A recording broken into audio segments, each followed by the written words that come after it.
දම් සිහනද නමස්කාර වේවා බුදුරුවනට සමදා බුදු හිමි සරණ යමි. නමස්කාර වේවා ධම්රුවනට සමදා සදහම් සරණ යමි. නමස්කාර වේවා සංඝරුවනට සමදා මහා සංඝ සරණ යමි.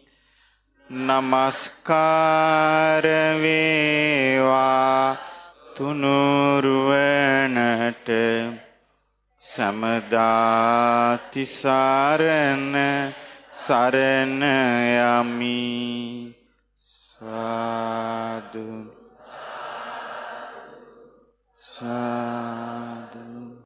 ගරුතර මහා සංඝරත්නයන් අවසරයි.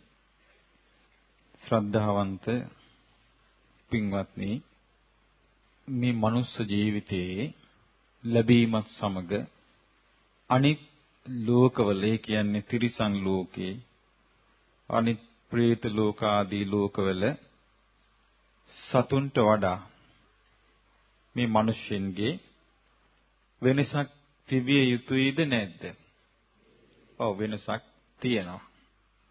ඒ වෙනස තමයි මිනිස්යා තුල තියෙනවා සිහිය දියුණු කරන්න පුළුවන්කම. මිනිස්යා තුල තියෙනවා අකුසල් දුරු කරන්න පුළුවන්කම. මිනිස්යා තුල තියෙනවා කුසල් වර්ධනය කරන්න පුළුවන්කම. මිනිස්යා තුල තියෙනවා නුවණ දියුණු කරන්න පුළුවන්කම. හැබැයි මිනිස්යා තමා තුල තියෙන බව ඒවා දන්නේ නැහැ. මම ඔබට මේකට පුංචි උදාහරණයක් කියන්නම්. ඔබ අහලා තියෙනවද සුණාපරන්ත කියලා ගමක් ගැන? ඒ මිනිස්සු කොහොමද? කරුණාමෛත්‍රිය තිබිච්ච අයද? නෑ. එතකොට පුන්න කියන ස්වාමින් වහන්සේ ගමට චාරිකාවේ වඩින්න කල්පනා කළා. බුදුරජාණන් වහන්සේ එක්වරම කැමති වුණාද? නෑ. උන්වහන්සේ වදාලා පුන්න ඔය යන ගමේ මිනිස්සු නම් දේශි පහසු උදවිය නෙවෙයි. ඒ මිනිස්සු ඔබට බණීවි. එතකොට පුන්න ස්වාමින් වහන්සේ කියනවා භාග්‍යවතුන් වහන්සේ අනේ බෙන්නට කමක් නැහැ කිව්වා. බෙන්නට කමක් නැහැ, ওই මිනිස්සු මට ගහන එකක් නැහැ. ඊට පස්සේ කෝ එහෙම කියන්න බෑ, ඕකුන් හරි අමුතු මිනිස්සු. ඔව්, ඕකුන් ඔබට ගහවි. එතකොට පුන්න ස්වාමීන් වහන්සේ කිව්වා අනේ ස්වාමීනි, ගැහුවට කමක් නැහැ. අතපය කපන එකක් නෑ. එහෙම කියන්න එපා කිව්වා. අතපයත් කපාවි. එතකොට පුන්න ස්වාමීන් වහන්සේ මොකද කිව්වේ? අනේ ස්වාමීනි, අතපය කැපුවට කමක් නෑ, මාව මරණ එකක් නෑ. එතකොට කිව්වා බුදුරජාණන් වහන්සේ මොකද්ද වදාළේ? ඕකුන්නේ හැටි විශ්වාස නෑ කිව්වා. ඔය සුණාපරන්ත ගමේ මිනිස්සු මරන්න උනත් පුළුවනි. ස්වාමීනි, එහෙම වුණොත් මම මෙහෙම හිතනවා කිව්වා. ජීවිතේ කලකිරිච්ච මිනිස්සු වහ කනවා. බෙල්ල වල දා ගන්නවා. ගඟේ මූදේ පනිනවා. මම ජීවිතේ අවබෝධයෙන් කලකිරිලා ඉඳිද්දි මරණය මගේ ළඟටම එනවා කියලා මම මුණ දෙනවා කිව්වා. බොහොම හොඳයි කිව්වා. හොඳයි කිව්වා. ඒ සුණාපරන්තේ ඉන්න කිව්වා ගිහිල්ලා. මේ ස්වාමීන් වහන්සේ පිටත් වුණා. ටික කලක් ගියා. උන්වහන්සේ ඒ සුණාපරන්ත ගමේම ආරහත්ත්වයටපත් වෙලා පිරිනිවන් පෑවා. ඒ ගම්මැසි පින්වතුන් ඒ පාත්‍ර සිවුරු අරගෙන ආවා. ස්වාමීනි, භාග්‍යවතුන් වහන්සේ මේ පුණ්‍ය ස්වාමීන් වහන්සේ වැළඳු පාත්‍රේ මේ සිවුරු උන්වහන්සේ පිරිනිවන් පෑවා. ස්වාමීනි, සුණාපරන්ති ගමේ දැන් ඉන්නේ තෙරුවන් සරණ ගිය ශ්‍රාවකයෝ. දැන් මේ ගමේ විශාල පිරිසක් පැවිදි වුණා. ඒ ගමේ 500කට වැඩි පිරිසක් ආර්ය ශ්‍රාවකයෝ වුණා. දැන් මේ කොයි ගමකටද මේ කියන්නේ? එතකොට මේ මිනිස්සු තුල පැතිරිලා තිබුණේ මොකද්ද? දරුණුයි, නපුරුයි, මහා කමකට නැති උදවිය කියලා. නමුත් ඒ මිනිස්යන් තුල තිබුණා සිහිය දියුණු කරන හැකියාවක්. ඒ මිනිස්යන් තුල තිබුණා වීරිය දියුණු කරන හැකියාවක්. ඒ මිනිස්යන් තුල තිබුණා නෝන දියුණු කරන හැකියාවක්. ඒ මිනිස්යන් තුල තිබිච්ච දේ මතු කළ දුන්නේ කවුද? පුන්න ස්වාමින් වහන්සේ. උන්වහන්සේ ගමට නොවඩින්න අර මිනිස්සු මැරෙන්නේ ඒ කුසලතා කිසිවක් දියුණු කරගන්න නැතුව. Taman තුල තිබෙන දුර්වලතා එක්කමයි. මේකෙන් අපිට පේනවා මේ මනුස්ස ජීවිතයේ ඒ කුසලතා දියුණු කරගන්න ධර්මය අපිට නොලැබුණොත්, ඒ කුසලතා වර්ධනය කරගන්න අපිට බැරි වුණොත්, ඒකෙන් අපි ප්‍රයෝජනෙ ගන්නෙ නැත්තම් අපි ක්‍රමක්‍රමයෙන් වයසට යනකොට අර කුසලතා සම්පූර්ණයෙන් නැතු යනවා. ඊට පස්සේ ඉතුරු වෙන්නේ මේ මනුස්ස ජීවිතය තුළ නොසැලකිල්ලෙන් අපි කල්පනා නොකර කරන කියන දේවල් වල විපාක විතරයි. ඊට පස්සේ ඒක අරගෙන මරණින් මත්තේ එක්ක නිරේ යනවා, තිරිසන් අපාය යනවා, එක්ක ප්‍රේත ලෝක යනවා. ඒ වගේ ලෝකවලින් තමන්ගේ මනුස්ස ජීවිතේ අවසන් වෙනවා. හැබැයි මිනිස්යන්ට තියෙන්නේ වැඩිපුර ඒ වගේ උරුමයක්. වැඩිපුර මිනිස්යන්ට තියෙන්නේ සතර පාය උරුම කරගත්ත එකක්. ඒකට හේතුව මේ අභ්‍යන්තර කුසලතා හඳුනාගෙන ඒක වර්ධනය කරගන්න මනුෂ්‍ය ලෝකයේ තුල තියෙන අනුග්‍රහය ඊ타ත්ම අඩුයි. ඒ නිසා තමයි බුදුරජාණන් වහන්සේ දේශනා කළේ, උන්වහන්සේ තුල මහා කරුණාවක් ඇති වුණානේ. උන්වහන්සේ තුළ විශාල කරුණාවක් ඇති වුණා. උන්වහන්සේ කියා හිටියා මේ මහණෙනි, මේ ධර්මය දෙවි මිනිසුන්ගේ යහපත පිණිස මේ ධර්මයේ කියාගෙන යන්න. අවබෝධ කරන අය ඇති වෙනවා. එහෙමනම් අවබෝධ කරන අය ඇති වෙන්නේ ධර්මයේ කියාගෙන ගියොත් විතරයි. ධර්මයේ කියාගෙන ගියේ නැත්නම් අවබෝධ කරන අය ඇති වෙන්නේ නැහැ. එහෙමනම් ධර්මයේ කියාගෙන යෑම, බුදුරජාණන් වහන්සේගේ ධර්මයේ පවසාගෙන යෑම, ඒ තුලින් තමයි තමන්ට සිහිය දියුණු කරන්න ඕනේ කියන අදහස මනුෂ්‍යයා තුල ඇතිවන්නේ. ඒ තුලින් තමයි තමන්ගේ අකුසල් තමන්ට පෙනෙන්න ගන්නෙ. ඒ තුලින් තමයි තමන්ගේ අකුසල් බැහැර කරන්නේ, කුසල් වඩන්නේ. මේ ඔක්කොම කරන්නේ ධර්මයේ ශ්‍රවණය කිරීමෙන්, ධර්මයේ ඇසීමෙන්. ධර්මය අසන්න නැත්නම් ඒ සිහිනුවන මුකුත් දියුණු කරගන්න ලැබෙන්නේ නැහැ. මේ නිසා ඒ ධර්මය අපි අපේ ජීවිතවලින් නවත්තන්න නැතුව ඊළඟ ජීවිතවලට ධර්මය ලැබෙන්න සලස්සන්න ඕනේ. එතකොට තමයි මේ ධර්මයෙන් නීම ප්‍රයෝජනේ ලබා ගන්න පුළුවන් වෙන්නේ. මේ ධර්මයේ ප්‍රයෝජනේ ගැනීමේදී විශේෂයෙන්ම මට තේරුම් ගිය එකක් තමයි මේකට උවමනයි පැහැදීම. මොකක්ද උවමනා? ඒ පැහැදීම තියෙන්න ඕනේ අවබෝධයෙන්. අවබෝධයෙන් පැහැදුන්නේ නැත්නම් Taman දන්නේ නැහැ Taman මොකේටද පැහැදිලා තියෙන්නේ කියලා. ඊට පස්සේ ඔහි දුවනවා. අවබෝධයෙන් පහදිනවා කියන්නේ ඒකයි. දැන් ඔන්න බුද්ධ දේශනා කියවනවා. ඒ බුද්ධ දේශනා කියවද්දී ඒ දේශනාවල තියෙන කරුණු බුදුරජාණන් වහන්සේ දේශනා කළේ කොහොමද කියලා අපිට තියෙන්න ඕනේ යම්කිසි දැනීමක්.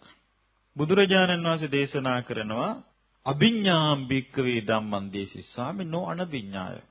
මහණෙනි, මම මේ ධර්මය කියලා දෙන්නේ විශිෂ්ට ඥානයක් උපදවාගෙන ඒ ඥානෙ තුලින්. එහෙනම් මේ එක එක්කෙනාගෙන් අහගෙන කියෝන එකක් නෙමෙයි. උන්වහන්සේ දේශනා කරනවා මා මේ ධර්මය කියා දෙන්නේ විශිෂ්ට වූ ඥානයක් උපදවාගෙන ඒ ඥානෙ තුලින්. ඥානයකින් තොරව නෙවෙයි. සනිදානම් භික්ඛවේ ධම්මං දේශිස්සාමි නෝ අනිදානම්. මහණෙනි, මා ඔබට ධර්මයේ දේශනා කරන්නේ කරුණු සහිතවයි. කරුණු රහිතව නොවේ. සප්පාටිහාරියම් භික්ඛවේ ධම්මං දේශේමි නෝ අප්පටිහාරියම්. මහණෙනි මා ඔබට ධර්ම දේශනා කරන්නේ ප්‍රාතිහාර්ය සහිතව. ප්‍රාතිහාර්ය නැතුව නෙවෙයි. එහෙනම් මේ බුදුරජාණන් වහන්සේ වදාළ හැම බණ පදයකම ওই ලක්ෂණ තියෙනවා. විශිෂ්ට ඥානයකින් ප්‍රකාශ කරපු එකක්. කරුණු සහිතව ප්‍රකාශ කරපු එකක්. ප්‍රාතිහාර්ය සහිතව ප්‍රකාශ කරපු එකක්. එතකොට බුද්ධ වචනේ අපි සවන් දෙද්දී එහෙනම් බුදුරජාණන් වහන්සේගේ ධර්මය අපි අහන්න ඕනේ ඇද හොයන අදහසින් නෙවෙයි. ඇද හොයන අදහසින් අහන්න ඒ පුද්ගලයා පිරිහෙනවා මිසක් ඇද හොයන අදහසින් ධර්මය අහපු කිසි කෙනෙක් ලෝකෙ දියුණු වෙලා නැහැ.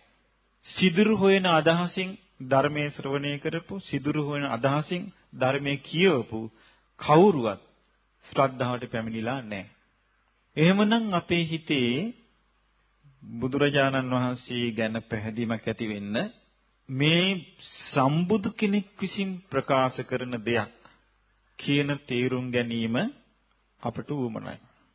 ඊළඟට මේ ධර්මයේ ශ්‍රවණය කරද්දී, ඒ ධර්මයේ අසද්දී අපිට තියෙන්න ඕනි යම්කිසි ප්‍රබෝධමත් සිතක්. මම මේ අහන්නා වූ ධර්මයේ තේරුම් ගන්න ඕනේ කියලා. එතකොට ධර්මයේ තේරෙනකොට සිතට ප්‍රීතියක් ඇති වෙනවා. ධර්මයේ තේරෙනකොට මොකක්ද ඇති වෙන්නේ? සිතට ප්‍රීතියක් ඇති වෙනවා. Tamanට නොවැටහිච්ච දෙයක් වැටහුණා නේද? Tamanට නොතේරිච්ච දෙයක් තේරුණා නේද? Tamanට අපැහැදිලි වෙච්ච දෙයක් පැහැදිලි වුණා නේද? ආන්ගේ ප්‍රීතියත් එක්ක හිතේ පැහැදීමක් ඇති වෙනවා බුදුරජාණන් වහන්සේ ගැන. අන්න ඒකයි ශ්‍රද්ධාව කියන්නේ. ඒ ශ්‍රද්ධාවට ආවේ නැත්තම් එයාට ධර්මයේ තුල වැඩෙන ජීවිතයක් ලැබෙන්නේ නැහැ. ඒ ශ්‍රද්ධාවට ආවේ නැත්තම් ධර්මයේ තුල වැඩෙන ජීවිතයක් ලැබෙන්නේ නැහැ. ධර්මයේ තුල වැඩෙන ජීවිතයක් ලැබෙන්නේ අර ශ්‍රද්ධාවෙන්. දැන් බොහෝ දෙනෙක් හිතාගෙන ඉන්නේ ශ්‍රද්ධාව කියලා ඒක නෙවෙයි. බොහෝ දෙනෙක් ටිකක් කියනවා නෑ නෑ මට හොඳට ශ්‍රද්ධාව තියෙනවා. මට හොඳට ශ්‍රද්ධාව තියෙනවා. බැලින්නම් ශ්‍රද්ධාව නෑ. ශ්‍රද්ධාව තිබ්බනම් මේ විදිහට කල්යාණ මිත්‍රය අඳුන ගන්නවා. අතරමං වෙන්නේ. ශ්‍රද්ධාව තිබ්බනම් ධර්මයත් අඳුන ගන්නවා. අපිට පේනවා එහෙම අඳුන ගන්න බැරි පිරිස හරියට ඉන්නවා. එතකොට පේන්නේ ශ්‍රද්ධාව කියන එක අර විදිහට එන්න ඕනේ. සිතේ පැහැදිලි වෙන්න ඕනේ අවබෝධයක් එක්ක. ඒ ශ්‍රද්ධාව ආපු ගමන් ආන්න කෙලෙහි ගුණ හිටිනවා. අම්මා තාත්තා දෙන්න අඳුන ගත්තා වගේ. දැන් අම්මා තාත්තා දෙන්න ලෝකේ සියලුම ජනකාය මැද්දේ දැන් අපි ගමු කෝටි 600ක් ඉන්නවනේ ජනකාය. කෝටි 600 මැද්දේ මේ මගේ අම්මා කියලා දරුවට බැරිද අඳුන ගන්න. ඒ අම්මගේ වෙනස අඳුනගන්නේ අම්මම හරියට තේරුම් ගත්තොත් විතරයි.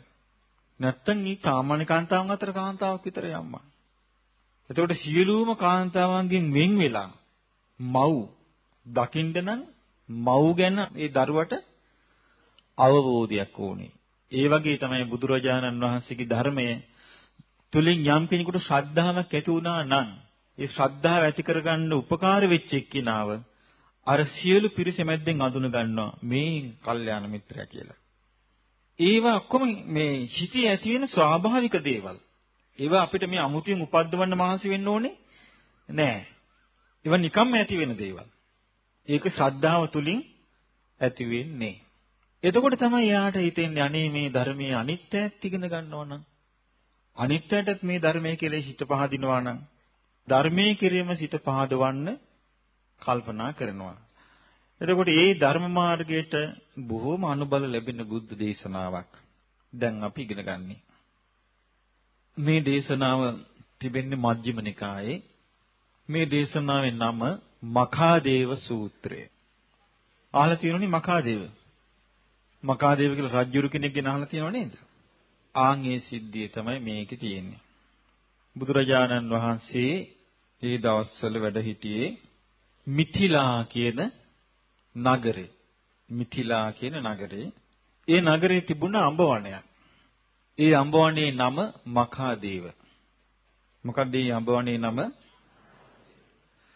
එතකොට දැන් බලන්න මේ પરම්පරාවේ නම එනවා මිනිස්සු දන්නේ නැති වුණාට. ඉතින් මේ මඛාදේව කියන අඹවණේ බුදුරජාණන් වහන්සේ වැඩ සිටිද්දී එක්තරා ප්‍රදේශයක් අඹගස් මණ්ඩියක් තියෙන ප්‍රදේශයක් දැකලා බුදුරජාණන් වහන්සේ සිනහ පහල කළා. ඒ ප්‍රදේශය දිහා බලලා උන්වහන්සේ හිනහ වුණා. ඊට පස්සේ ආනන්ද හාමුදුරුවෝ කල්පනා කරනවා භාග්‍යවත් බුදුරජාණන් වහන්සේට සිනාවක් පහළ වුණා. තථාගතයන් වහන්සේලා නිකරුණේ සිනහ වෙන්නේ නැහැ. දැන් මේ සිනහවේ විශේෂත්වය මොකද්ද? බුදුරජාණන් වහන්සේ සිනහව පහළ කරන විට උන්වහන්සේගේ මේ දත් වලින් උන්වහන්සේගේ දත් මහපුරුෂ ලක්ෂණයක්. දන්නෝනේ නේ? වීසති සේත සුදන්තෝ. උඩුවෙන්දිත් දත් 20ක් තියෙනවා, යටෙන්දිත් දත් 20ක් තියෙනවා, සුදුම සුදු පාටයි. මේ දත් වලින් සුදු රැස් විහිදෙනවා.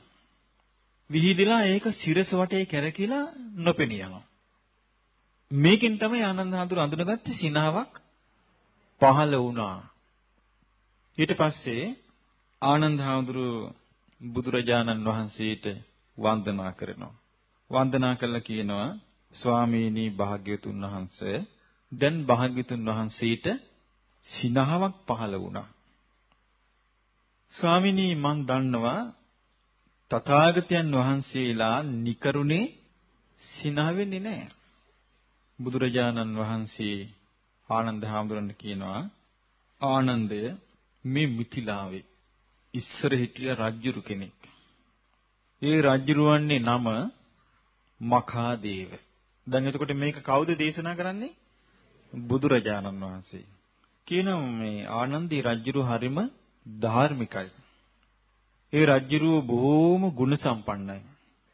මේ රාජ්‍යයේ තමන්ගේ රාජ්‍යයේ හිටපු සියලු අයට බ්‍රාහ්මණයින්ට ගෘහපතීන්ට ශ්‍රමණයින්ට මේ සෑම කෙනෙකුටම බොහොම උදව් උපකාර කළා.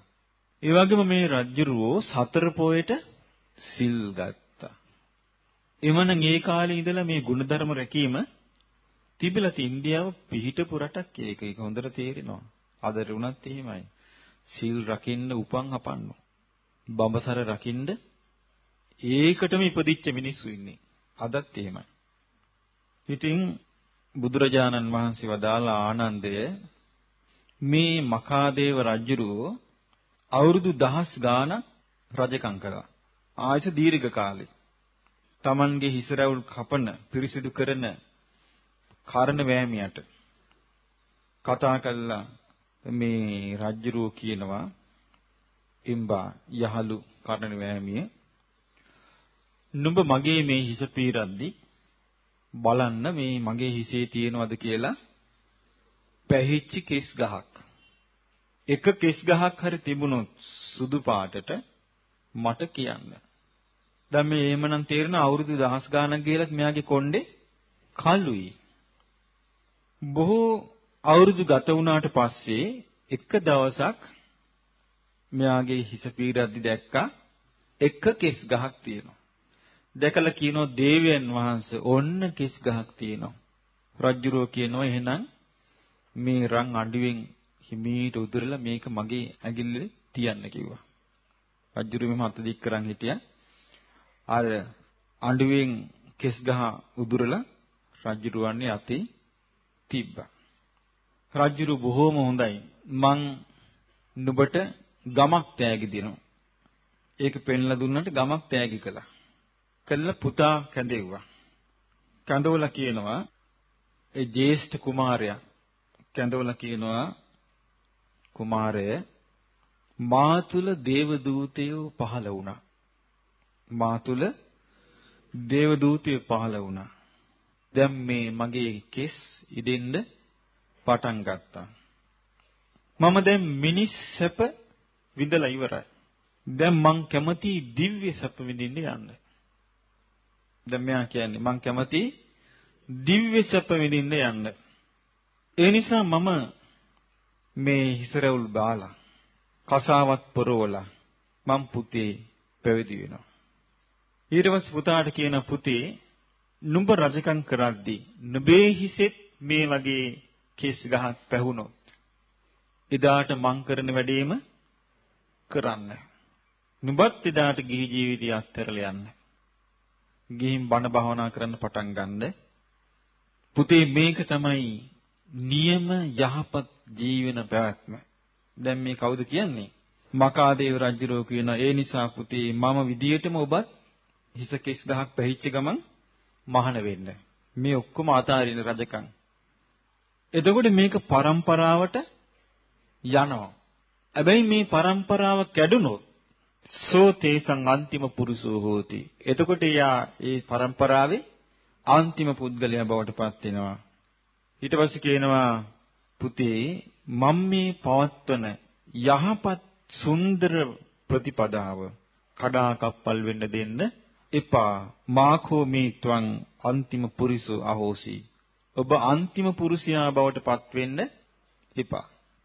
ඊට පස්සේ පුතා කැමති වුණා. තාත්තගේ අදහස පිළිගත්තා. රජුරෝ රජකම අත්හැරියා. සීළු දේවල් අත්හැරලා ඉස්රායෙල් බාලා පැවිදි වුණා. පැවිදි වුණාට පස්සේ ඒ කාලේ ධර්මයේ නැති කාලේනේ. රජුරුව මොකද කරන්නේ? දිසාවන් වලට දස දිසාවටම මෛත්‍රී චිත්තය ඇති කරගෙන ඔන්න උතුරු දිසාවට මෛත්‍රිය වඩනවා. මෛත්‍රී චිත්තය ඇති කරගෙන දකුණු දිසාවට මෛත්‍රිය වඩනවා. දකුණු අනු දිසාවට මෛත්‍රිය වඩනවා. බටහිර දිසාවට මෛත්‍රිය වඩනවා. බටහිර අනු දිසාවට මෛත්‍රිය වඩනවා. පුද්ගලෙක් නැවතිලා මේ දිසාවන් වලට හග්ගෙඩියෙන් පිඹිනවා වගේ. හග්ගෙඩියක් කරගෙන ඔන්න උතුරු පැත්තට හැරිලා පිඹිනවා. ඒතර ශබ්දය යන්නේ කොයි පැත්තටද? උතුරු පැත්තට. ඊට පස්සේ ආ හැරෙනවා උතුරු අනු දිසාවට. හැරිලා ඒ පැත්තට පිඹිනවා. එතකොට සක් හඬ යන්නේ ඒ පැත්තට. ඊට පස්සේ නැගෙනහිර දිසාවට හැරෙනවා. හැරිලා ඒ පැත්තට පිඹිනවා. එතකොට සක් හඬ යන්නේ ඒ පැත්තට. මේ විදියට මෙයා මෙස්සිත වඩනවා. මෛත්‍රී වඩනවා. මොකද්ද මෛත්‍රී වඩන්නේ? සියලු සත්වයෝ වෛර නැත්තෝ වෙත්වා, තරහ නැත්තෝ වෙත්වා, දුක් පීඩා නැත්තෝ වෙත්වා, ඊර්ෂ්‍යා නැත්තෝ වෙත්වා, සුවසේ ජීවත් වෙත්වා, සාන්ත සුවයටපත් වෙත්වා කියලා දැන් මෙයා වඩනවා. ඊට පස්සේ මෙයා මෛත්‍රී විතරක් නෙමෙයි කරුණාවත් වඩනවා. කරුණා කියන්නේ මිනිස්යාගේ දුක දැකලා හදවතේ ඇති වෙන වේදනාව. කරුණාව. කරුණාව වඩන්නේ කොහොමද? අනේ මේ සියලු සත්වයෝ නිදුක් වෙත්වා, නිරෝගී වෙත්වා, සුවපත් වෙත්වා, දුකින් මිදෙත්වා කියලා වඩනවා. කරුණාව. මෛත්‍රී කරුණා. ඊළඟට වඩනවා මුදිතා. මුදිතා කියන්නේ අනේ මේ සත්වයන් සැපෙන් සැපේට පත්විත්වා. අනේ මේ සියලු සත්වයෝ හොඳ ධනවත් වෙත්වා. සියලු සැප සම්පතින් ආඩ්‍ය වෙත්වා. ධනෙන් ඥාණයෙන් ගුණයෙන් දියුණු වෙත්වා. අනේ මේ සත්වයෝ ගස්වල මල් පිපෙන්නා වගේ මේ සත්වයෝ සුන්දර වෙත්වා. මේ මොකද්ද වඩන්නේ? මුදිතා. මුදිතා වඩනවා. ඊළඟට වඩනවා උපේක්ෂා. අනේ මේ සත්වයෝ සීල දෙනා යම් කිසි පිනක් කරනවාද ඒ පිනෙහි දායාදය තමන් ලබා ගන්නවා. යම් කිසි කර්මයක් කරනවාද ඒ කර්මයේ දායාදී බවට ඒ කර්මයේ තමයි මේ සත්වයන්ගේ මේ උතුරු දිශාවේ යම් සත්ත්ව කොටසක් ඉන්නවාද ඒ සියලු සත්වයෝ කර්මය දායාද කොට සිටින්නෝය. ඔන්න කල්පනා කරනවා. ඒතකොට හැම දිශාවෙම සත්වයෝ ඉන්නේ කර්මයේ දායාද කරගෙන. එතකොට මෙයාගේ හිතට මධ්‍යස්ත වෙනවා. උපේක්ෂාව. මේ විදිහට මේ සත්වයන්ට මෛත්‍රී කරුණා මුදිතා උපේක්ෂා මේ හතර දිනු කරගෙන මෙයා මොකද කරන්නේ? සන්තෝෂෙන් පිළිවෙත් පුරනවා. බුදුරජාණන් වහන්සේ වදාලා ආනන්දය ඉතින් ඔය මකාදේව රජුරෝ අවුරුදු 84000ක් තරුණෙක් වශයෙන් සුවසේ ජීවත් වුණා. අවුරුදු 84000ක් යුව රජ කෙනෙක් වශයෙන් ජීවත් වුණා. අවුරුදු 84000ක් රජ කළා. අවුරුදු 84000ක් පැවිදි ජීවිතය ගත කළා. මරණින් මත්තේ බඹලෝ ගියා. එතකොට ඒ රජුරු මරණින් මත්තේ කොහෙද ගියේ? බඹලෝ ගියා. ඊට පස්සේ බුදුරජාණන් වහන්සේ වදාලා ආනන්දේ ඊට පස්සේ රජුරුවන්නේ පුතා බොහෝ වර්ෂ ගානක් රජ කරද්දී හැමතිස්සෙම මතක් කරනවා අර තාත්තාගේ අවවාදේ. එයත් මේ කර්ණ වෑමියාට කිව්වා. කිව්වා පින්වත් යහළුව මාගේ හිසේ ඉදිච්ච කෙස් ගහක් තිබුණොත් කියන්න කිව්වා. ඉතින් ඔන්න ඉදිච්ච කෙස් ගහක් තිබ්බා. දේවයන් වහන්සේ මේ හිසේ කෙස් ගහක් ඉදිලා තියෙනවා. එහෙනම් මේ කෙස් ගහ උදුරලා මේ අතට දීපන් කිව්වා. ඉතින් රන් අඬුවෙන් කෙස් ගහ උදුරලා දුන්නා. අර තාත්තා අප්පච්චි කරපු විදිහටම දැන් මේ පුතාත් කරනවා. ඊට පස්සේ පුතා කතා කළා තමන්ගේ ලොකු පුතාට. ඊළඟට රජකම් කරන්න ඉන්න පුතාට කතා කරලා කිව්වා පුතේ මේක පටන් ගත්තේ මගේ අප්පච්චි. අප්පච්චි තමයි මට කිව්වේ මේ මනුස්ස ලෝකේ සැප විඳ ඇති. දැන් යන්න ඕනේ දිව්‍ය සැප විඳින්න. ඉතින් මේ සඳහා මම මේ ධාර්මික වැඩපිළිවෙල ගෙන යනවා. ඉතින් මගේ මේ කිස් ගහක් දැන් ඉදිලා තියෙනවා. දැන් දේව දූතයෝ පහළ වෙලා ඉන්නවා. මම දැන් ගිහි ජීවිතේ අත්හැරලා පැවිදි වෙනවා. පුතේ නුඹත් මේ විදිහටම කරපන්. මෙහෙම අර පුතාට කියන පුතේ අප්පච්චි මට මෙහෙම කිව්වා. දැන් මගේ හිසේ කිස් ගහක් ඉදිලා තියෙනවා. පුතේ දැන් මම මේ තීරණය ගන්නවා. මොකද්ද? මම රජකම අත්හරිනවා. මම කිස් රවුල් බාලා පැවිදි වෙනවා. පුතේ දැන් මේක තමයි අපේ පරම්පරාවේ සුන්දර වැඩපිළිවෙල. මේක කඩාකප්පල් කරන්න එපා. මේකේ අන්තිම පුරුෂයේ බවට පත් වෙන්නේ මේ වැඩපිළිවෙල නවත්තුවොත් තමයි. මේක නවත්තන්න එපා. මේක නවත්තන්න එපා. අන්තිම පුරුෂයේ බවට පත් වෙන්න එපා. ඒ තාත්තගේ අප්පච්චිගේ අදහස මේ පුතා පිළිගත්තා. ඊට පස්සේ ඒ පුතත් අර විදියටම හිසරවුල් බාලා පැවිදි වෙලා අර විදියටම සතර බ්‍රහ්ම විහරණේ වාසය කළා. මොකද්ද සතර බ්‍රහ්ම විහරණේ කිව්වේ?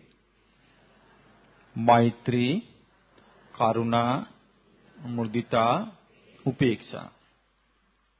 ඊට පස්සේ දැන් මේ අප්පච්චිගෙන්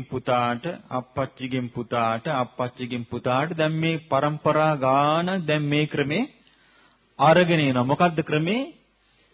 රජකම් කරනවා ධාර්මිකව රජකම් කරනවා. කෙස් ගහක් පැහුනොත් ඩයි කරන්නේ නැහැ. මොකද්ද කරන්නේ කෙස් ගහක් පැහුනොත්? ඔව් ඒක අත් දෙකට අරගෙන බලනවා මෙන්න මගේ ඔළුවේ දේව දූතයෝ පහළ වෙලා. දැන් මට මනුස්ස ලෝකේ සැප වින්දා ඇති. දැන් මම යන්න ඕනේ දිව්‍ය සැප විඳින්න. එතකොට බලන්න මේ කාලේ මේ මිනිස්සු තුළ ස්වභාවයෙන්ම පිහිටන ගුණධර්ම මේ නිකම් කෙනෙක් නෙමෙයිනේ. මේ අපේ බුදුරජාණන් වහන්සේගේ අතීත ජීවිතයක් මේ කියන්නේ. එහෙම ආපු ගමනක් මේ තියෙන්නේ. ඉතින් දරු පරපුරට මේක දායාද කළා. මකාදේව රජුරු තමයි ඒක දායාද කළේ. මොකද්ද දායාදේ? ඔව්. හිසකෙස් ගහක් ඉදිච්ච දවසට ගිහි ජීවිතේ අත්හැරලා යෑම. ඔන්න ඊට පස්සේ පරම්පරාවේ තව රජ කෙනෙක් අප්පච්චිගෙන් පුතාට යන මේ රාජ පරම්පරාවේ ඔන්න පුතෙක් හිටියා. ඒ පුතාගේ නම නිමි. නිමි කියන රජුරෝ නියන්න මියන්න. මේ රජුරෝ බොහොම අර විදියටම සතර පොයට සිල් අරගෙන ධාර්මිකව මේ රජ කරනවා. රජ කරද්දී මේ නිමි රජුරවන්ට අමුතු ලාභයක් ඇති වුණා. මොකක්ද?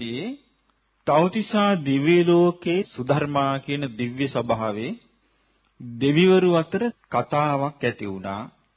මොකද්ද මේ මිථිලා කියන නගරයට තමයි විදේහ කියලා කියනවා. මේ විදේහයන්ට මිථිලා වාසීන්ට මහා ලාභයක්. මහා යහපතක්. මොකද්ද ඒ? නිමි රජුරෝ. මොකද්ද නම? නිමි. දැන් ඔය වැඩසටහනක් අවසන් වුණාම අපි කියන්නේ මොකද්ද? නිමි. ඒ වගේ මේ නිමි රජුරෝ බොහොම ධාර්මිකව රජකම් කරනවා. ඉතින් මේ දෙවිවරු සන්තෝෂ වුණා. අනේ අපි හරි කැමතියි මේ නිමි රජුරුවන්ව දකින්න. දැන් බලන්න දිවි ලෝකේ දෙවියන් කැමති, මනුස්ස ලෝකේ මේ ධාර්මික කෙනාව දකින්න කැමති. ඊට පස්සේ මේ සක්‍ර දේවේන්ද්‍රයා දිව්‍ය සභාවට කියනවා මේ රජුරෝ පොහොය දවසක වතුර නාලා සීලයේ අදිෂ්ඨාන කරගෙන සඳලු තලයේ ඉන්න වෙලාවට මේ කවුද මේ ශක්‍ර දේවේන්ද්‍රය මොකද කළේ? මේ පොහොය දවසක සිල් අදිෂ්ඨාන කරලා සඳලු තලයේ ඉන්න වෙලාවක මේ නිමි රජුරු ඉස්සරහා පහළ වුණා. කවුද පහළ වුණේ? ශක්‍ර දෙවියෝ. පහළ වෙලා නිමි රජුරවන්ට කියනවා මහා රජුරුවන් වහන්සේ ඔබ වහන්සේ රජකම් කරන මේ මිථිලා නගර වාසීන්ට මහා ලාභයක්.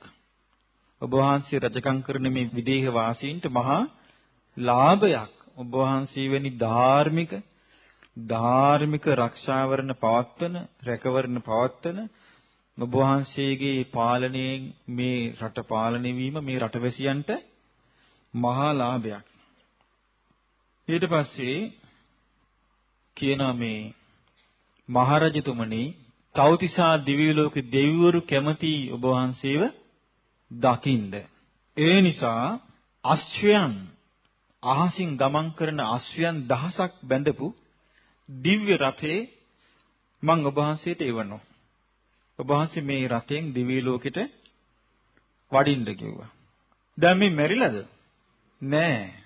පණ පිටින් ඉඳෙදී බලන්න මේ ආනුභාවයේ මේ ගෞතම බුදුරජාණන් වහන්සේගේ කලින් ජීවිතවල මේ කියන්නේ. එතකොට බලන්න මේ ආනුභාවයේ මේ සාමාන්‍යයෙන් ජීවිතයක් ගත කරද්දිත් මහානුභාව සම්පන්න කෙනෙක්. රජුරෝ මොකවත් කිව්වේ නෑ, නිස්සබ්දව පිළිගත්තා. දෙවියන් පිළිගත්ත බව දැනගත්ත දෙවියන් නොපෙනී ගියා. ඊට පස්සේ දිව්‍ය ලෝකෙ පහළ වුණා. පහළ වෙලා දෙවියන්ගේ රථාචාර්යයාට කිව්වා මාතලිට කිව්වා මාතලි දහසක් ආජානීය ආශ්වයන් යෙදු රථේ අරගෙන දැන් ඔබ යන්න ඕනේ මිථිලා නගරයට. ගිහින් ඒ රජුරවන්ට දැනුම් දෙන්න රජුරවන් බය වෙන්න එපා මේ දිව්‍ය රථේ නැගලා අපි දිව්‍ය ලෝකේ බලන්න යන් කියලා කියන රජතුමා ඒ කියනවා. මාතලි දිව්‍ය පුත්‍රයා රථාචාර්යයා දැන් ඔන්න දිව්‍ය රථේ අරගෙන පහළ වුණා අර මාලිගාවේ සඳලු තලයේ ඉස්සරහ. පහළ වෙලා ඒ රජුරවන්ට වන්දනා කළා කිව්වා මහ රජුරවන් වහන්සේ ඔබ වහන්සේව දකින්න කැමති දෙවියන් දිව්‍ය ලෝකේ තව්තිසා දිව්‍ය ලෝකේ ඔබ වහන්සේ වඩම්මාගෙන යන්නයි මම මේ ආවේ බයක් එකක් නැතුව මේකට වඩින්න. දැන් මේ යන්නේ මනෝකායෙන් නෙමෙයි. දැන් මේ රජුරු යන්නේ මේ ශරීරයෙන්. රජුරු හොඳයි කියලා අර දිව්‍ය රථයට නැග්ගා. නැග්ගට පස්සේ අහනවා රජුරුවන් වහන්සේ ඔබ වහන්සේ කැමති කොයි පාරෙන් යන්නද? මට පුළුවන් පාරවල් දෙකක් තියෙනවා එකක් යන්න. එකක් තමයි පව් කරපු මිනිස්සු ඉන්න පැත්තත් පෙන්නගෙන යන්න. පින් කරපු අය ඉන්න පැත්තත් පෙන්නගෙන යන්න. රජුරුව කියනවා එහෙනම් දෙපැත්තෙම යන්න. දැන් ඔන්න රජුරුවන් දෙපැත්තම පෙන්නගෙන එක්කගෙන යනවා. දිව්‍ය සභාවට දිව්‍ය රථයෙන් යනකොට ශක්‍ර දේවේන්ද්‍රයා ප්‍රධාන දිව්‍ය පිරිස එකතු වෙලා වැඳගෙන කියනවා ඒහිකෝ මහරජ මහරජුරුවන් වහන්සේ වඩිනු මැනව ස්වාගතං මහරජ මහරජුරුවන් වහන්සේ සුබ ආගමනයක් වේවා. මේ සුධර්මා දිව්‍ය සභාවේ දෙවිවරු ඔබ වහන්සේගෙන මහා පැහැදීමකින් ඉන්නේ ඔබ වහන්සේ මේ මිථිලා නගරේ මිථිලා රාජ්‍යය තුල ඔබ වහන්සේගේ ධාර්මික පාලනය ගැන. ඊළඟට ඔබ වහන්සේ මේ මාසී 4 පොයට සිල් ගන්නවා. ඒ නිසා මහරජුරුවන් වහන්සේ මේ දෙවියන් සියලු දෙනාම ඔබ වහන්සේව දකින්නයි කැමති. ඒ නිසා ඒ ගැන සතුටු වන්න කියලා කිව්වා. ඊට පස්සේ ඉතින් බොහොම සතුටටපත් වෙලා සතුටු සාමිචීදිලා කතා බස් කළා. ඊට පස්සේ රජුරුවන්ව ආපහු අර දහසක් අශ්වයන් ඉදු රථයෙන්ම ආපහු නගරයට ගෙනල්ලා ඇරලෙව්වා. මේ රජුරුව කවුද? නිමි රජුරුව. ඊට පස්සේ මේ නිමි රජුරුවන්ගේ හිසකෙසක් ඉදුණා. ඉදුණට පස්සේ ඒ රජුරුව කියන අපේ මේ પરම්පරාව පටන් ගත්තේ මොකින්ද? මඛාදේව රාජ પરම්පරාවෙන් මේ චාරිත්‍රය පටන් ගත්තේ. මොකද්ද චාරිත්‍රය?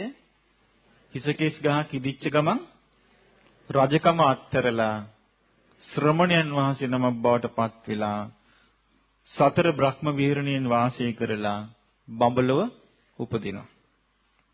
ඉතින් මේ රජුරෝ නිමි රජුරෝත් මේ කෙස් ගහ පහළ වුණා. දැන් ඉතින් ඔක්කොම රැස් කළා. රජුරෝ ඔක්කොටම කියනවා මෙහෙමයි දේව දූතය පහළ වුණා දැන් මගේ හිස කෙස් වල. දැන් මම පැවිදි වෙන්න යනවා. හැබැයි මේකේ මගෙන් පස්සේ මේ ක්‍රමේ නවත්තන්න නම් එපා. මේ විදිහටම ඊළඟ එක්කෙනත් ඒ සුදුසු කාලේ ආවම ඒ සුදුසු කාලේ තමයි කේස් ගහක් ඉදීම. ඒක සිද්ධ වෙච්ච ගමන් මේවා ඔක්කොම අතහැරලා දාලා පැවිදි වෙන්න. ඉතින් මේ අනුශාසනා කළා. ඔන්න මේ රජුරුවොත් ගිහිල්ලා පැවිදි වෙලා සතර බ්‍රහ්ම විහරණයෙන් වාසය කළා. ඊට පස්සේ මේ නිමි රජුරුවන්ගේ පුතා ඒ පුතා තමයි කලා රජනක කියන රජුරුව. කලා රජනකගේ කොණ්ඩේ ඉදුණා. රජුරුව ඒක කලු කළා. මොකද කළේ දැන් කිසකේ සිදුන දැන් වගක් නැතුව ඉන්නවා. දැන් මෙයා මේ පියාගේ પરම්පරාවෙන් ආපු මේ චාරිත්‍ර ධර්මයේ සිහි කළේ නැහැ. කඩ කළා. අන්නේ පුද්ගලයා අන්තිම පුරුෂයා බවට පත් වුණා. බුදුරජාණන් වහන්සේ වදාලා ආනන්දය ඒ රජ પરම්පරාවේ ඒ චාරිත්‍ර ධර්මයේ පටන් ගත්තේ මං තමයි ඒක පටන් ගත්තේ. මම පටන් අරගෙන ඒ විදිහටම මගේ પરම්පරාවට මේ මගේ පසුපසින් එන ජනතාවට මම ඒක සැලැස්සුවා. හැබැයි මේ ධාර්මික වැඩපිළිවෙල අවබෝධයෙන්ම කලකිරීම පිණිස හේතු වුණේ නැහැ. නොයල්ම පිණිස හේතු වුණෙත් නැහැ. අල්ම නිරුද්ධ වීමට හේතු වුණෙත් නැහැ. කෙලෙස් සංසිඳෙන්න හේතු වුණෙත් නැහැ. විශිෂ්ට ඥාණය උපදවා ගන්න හේතු වුණෙත් නැහැ. නිවන් අවබෝධ කරන්න හේතු වුණෙත් නැහැ. ඒක හේතු වුණේ බ්‍රහ්ම ලෝකේ උපත පිණිස පමණයි. ආනන්දේ මම දැන් ඊට වඩා සුන්දර වූ වැඩපිළිවෙලක් ඊට වඩා සුන්දර වූ ක්‍රමයක් මම දැන් ආරම්භ කළා. මේ වැඩපිළිවෙල මේ પરම්පරාව ඒකාන්තයෙන්ම අවබෝධයෙන් කලකිරෙන්න හේතු වෙනවා. ඇල්ම දුරු වීමට හේතු වෙනවා. ඇල්ම නිරුද්ධ වීමට හේතු වෙනවා. කෙලෙස් සංසිඳෙන්න හේතු වෙනවා. විශිෂ්ට ඥානයේ පිණිස හේතු වෙනවා. නිවන් අවබෝධ කරගන්න හේතු වෙනවා. ආනන්දේ මම කලින් කලේ බ්‍රහ්ම ලෝකයේ උපදින වැඩපිළිවෙල. දැන් කරන්නේ නිවන් දකින වැඩපිළිවෙල. මොකද්ද මේ නිවන් දකින වැඩපිළිවෙල? ආනන්දේ මම පිළිටෙව්වා ආර්ය අෂ්ටාංගික මාර්ගය. ආනන්දේ මේ ආර්ය අෂ්ටාංගික මාර්ගයේ කඩාකප්පල් වෙන්න දෙන්න එපා. දැන් එතකොට මොකද්ද කඩාකප්පල් වෙන්න දෙන්න එපා කිව්වේ? ආර්ය අෂ්ටාංගික මාර්ගය. ආර්ය අෂ්ටාංගික මාර්ගයේ කඩාකප්පල් වෙන්න දෙන්න එපා. ආනන්දේ ආර්ය අෂ්ටාංගික මාර්ගයේ කඩාකප්පල් ලුණොත් ඔබ අන්තිම පුරුෂයා වෙනවා. ඔබෙන් පස්සේ ආර්ය අෂ්ටාංගික මාර්ගයේ කාටවත් ඉගෙනුවේ නැත්තම් ආර්ය අෂ්ටාංගික මාර්ගයේ කඩාකප්පල් වෙනවා. එතකොට මේ නිවන් අවබෝධ කරන්නා වැඩපිළිවෙල සම්පූර්ණයෙන්ම නැත්තර නැතු යනවා. එයා තමයි මේ වැඩපිළිවෙල තුල අන්තිම පුරුෂයා බවට පත් වෙන්නේ. ආර්ය අෂ්ටාංගික මාර්ගයේ කඩාකප්පල් කරනවා නම් යමෙක් එයා ඒ බුදුරජාණන් වහන්සේ දේශනා කරපු ශාසන මාර්ගයේ අන්තිම පුරුෂයා වෙනවා. බුදුරජාණන් වහන්සේ වදාලා තං වූ වහං ආනන්ද එවං වදාමි. ඒ නිසා ආනන්දේ මම මෙහෙමයි කියන්නේ. යේන මේ ඉදං කල්යාණං වට්ටං නිහිතං අනුප්පවත්තේයාත. ආනන්දේ මම මේ කල්යාණ වට්ට කියලා කියන්නේ මේ සුන්දර වැඩපිළිවෙල පිහිටෝල තියෙනවා. මේක දිගටම පවත්වාගෙන යන්න ඕනේ. අනුප්පවත්තේයාත කියන්නේ දිගටම අනුපිළිවෙලින් පවත්වාගෙන යන්න. මාඛෝ මේ තුම්මේ අන්තිම පුරුෂ අවුවත් මම මේ පටන් ගත්තු නිවන් අවබෝධ කරන වැඩපිළිවෙලේ අවසන් පුද්ගලයන් බවට පත් වෙන්න එපා. ඒතර මොන වැඩපිළිවෙල තුලද අවසන් පුද්ගලයන් බවට පත් වෙන්න එපා කිව්වේ? නිවන් අවබෝධ කරන වැඩපිළිවෙල තුල. එහෙමනම් අපි මේ නිවන් අවබෝධ කරන වැඩපිළිවෙලේ නැත්තම් අපි ශාසනය අවසන් කරන අය. ශාසනය ගෞතම බුදුරජාණන් වහන්සේගේ ශාසනය නැති කරන අය. නිවන් අවබෝධ කරන වැඩපිළිවෙල තුල අපි නැත්තම් මේ මකාදේව සූත්‍රයේ තියෙනවානේ. ඕන කෙනෙකුට බලන්න පුළුවන් මේ සූත්‍ර දේශනාව. මේ පැත්ත පාලියෙන් තියෙනවා, මේ පැත්ත සිංහලෙන් තියෙනවා. එතකොට ඉංග්‍රීසියෙන් ඕනනම් අන්න මේ BPS එකේ තියෙනවා, ඉංග්‍රීසියෙන් විතරක් කියවන්න පුළුවන්. සිංහලෙන් කියවනවට කැමති නැත්තේ. අන්න ඉංග්‍රීසියෙන් තියෙනවා. එතකොට සිංහල පිරිත්නේ කැමති නැත්නම් ඉංග්‍රීසි පරිවර්තනේ BPS එකේ තියෙනවා. එතකොට මේ බුදුරජාණන් වහන්සේ දේශනා කළා අන්තිම පුරුෂය බවට පත් වෙන්නේ එතකොට මොකින්ද? යමෙක් මේ ගෞතම බුද්ධ ශාසනයේ චතුරාර්ය සත්‍ය ධර්මයේ අවබෝධ කිරීම පිණිස ආර්ය ශ්‍රාංගික මාර්ගයේ ගමන් කරන්නේ නැත්නම් එයා අන්තිම පුරුෂයෙක්. එතකොට බුදුරජාණන් වහන්සේ දේශනා කරනවා මේ අන්තිම පුරුෂයෙක් වෙන්න එපා කියනවා. මේක හරි ලස්සනට කියනවා. යස්මින් කෝ ආනන්ද පුරිස යුගේ වත්තමානී ඒව රූපස්ස කල්යාණස්ස වට්ටස්ස සමුච්ඡේදෝ හෝති.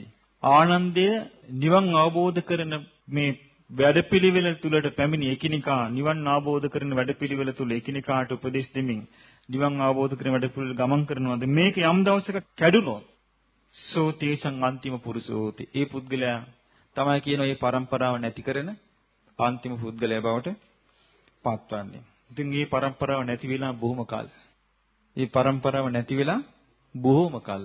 අවුරුදු 1000කටත් වැඩි.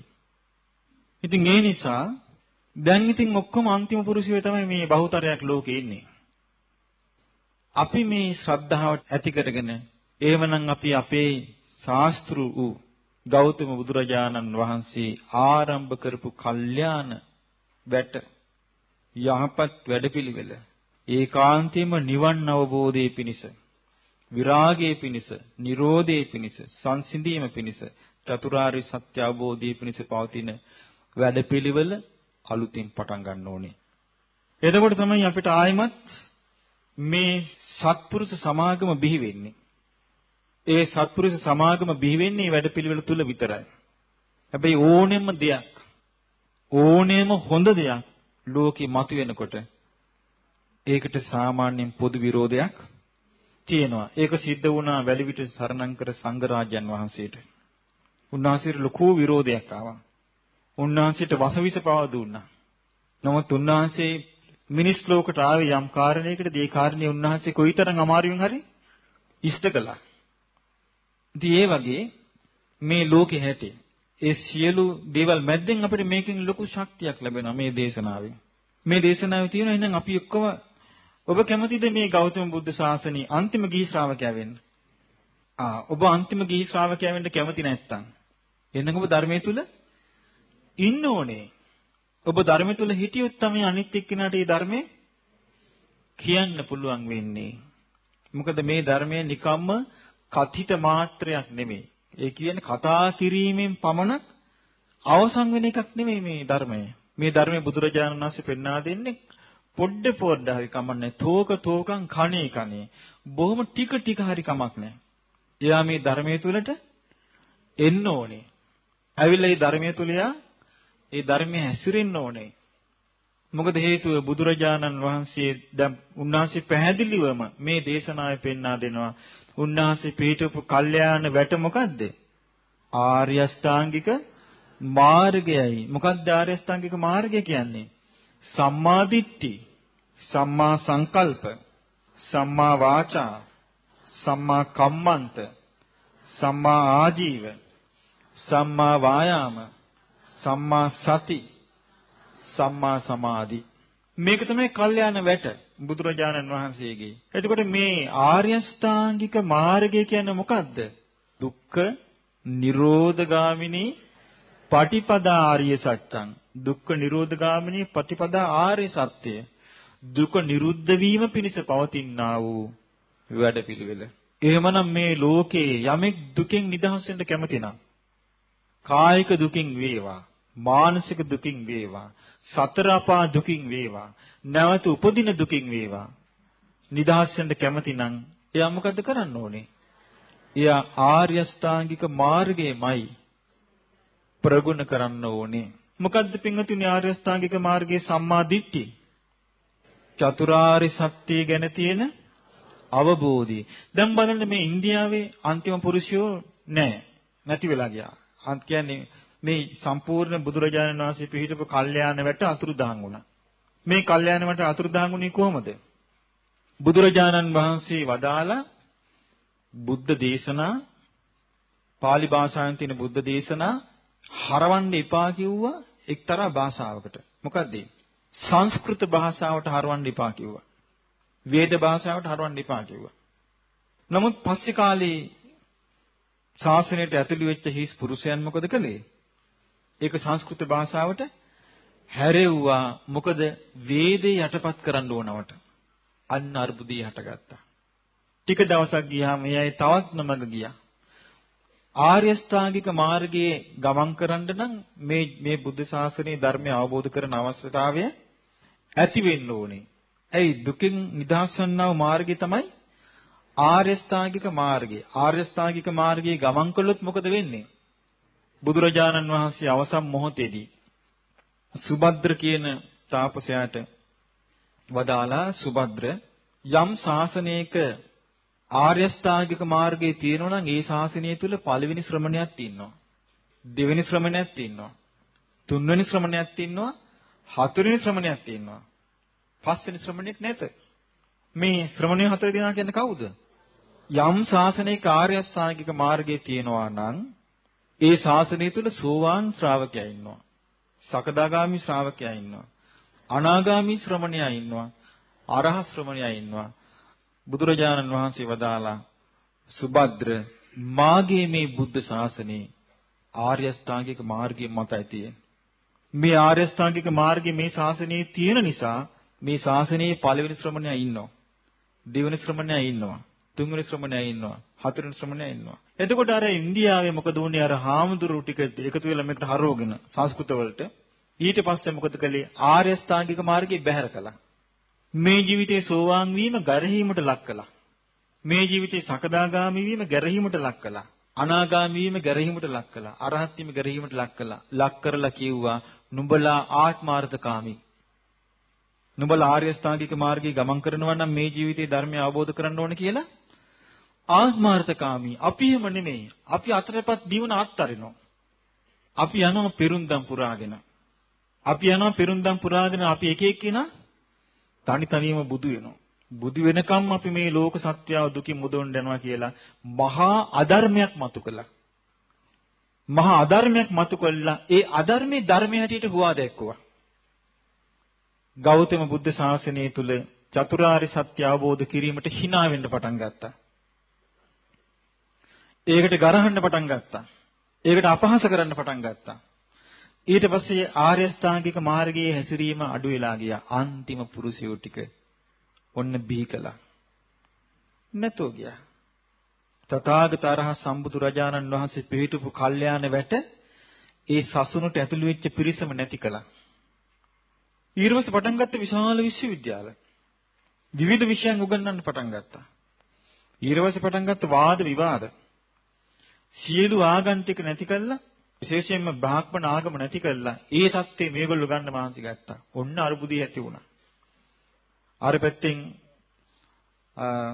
මුස්ලිම් අය ගහගෙන එනකට කඩාගෙන බිඳගෙන විනාශ කරගෙන දකුණු ඉන්දියාවේ කේරළෙන් ඉපදුනා සංකරාචාර්ය. මේ පැත්තෙන් විනාශ කරගෙන ගියා. බුද්ධ ශාසනය අතුරුදහන් වුණා. කල්යන වැටේ නැහැ. මේ වෙනකොට ඉන්දියාවේ සාධුවරු ගණන කීයද? මිලියන 5ක්. ලක්ෂ 50ක් ඉන්නවා සාධුවරු විතර. දැන් පසුගිය දවස්වල තිබුණා මේ කුම්භ මේලා කියලා උත්සවයක්. මේ සීතලේ මිලියන 20ක් මේ වතුරේ ඩිප් ගැහුවා. මිලියන 20ක්. වතුරේ ගිලිනවා බුක් ගාලා එනවා උඩට. මේ පව් හොදන්න. කෝටි 2ක්. මොකද්ද මේ වැරදුනේ? මොකද්ද සින්ද වැට? කල්යාණ වැට මොකද්ද?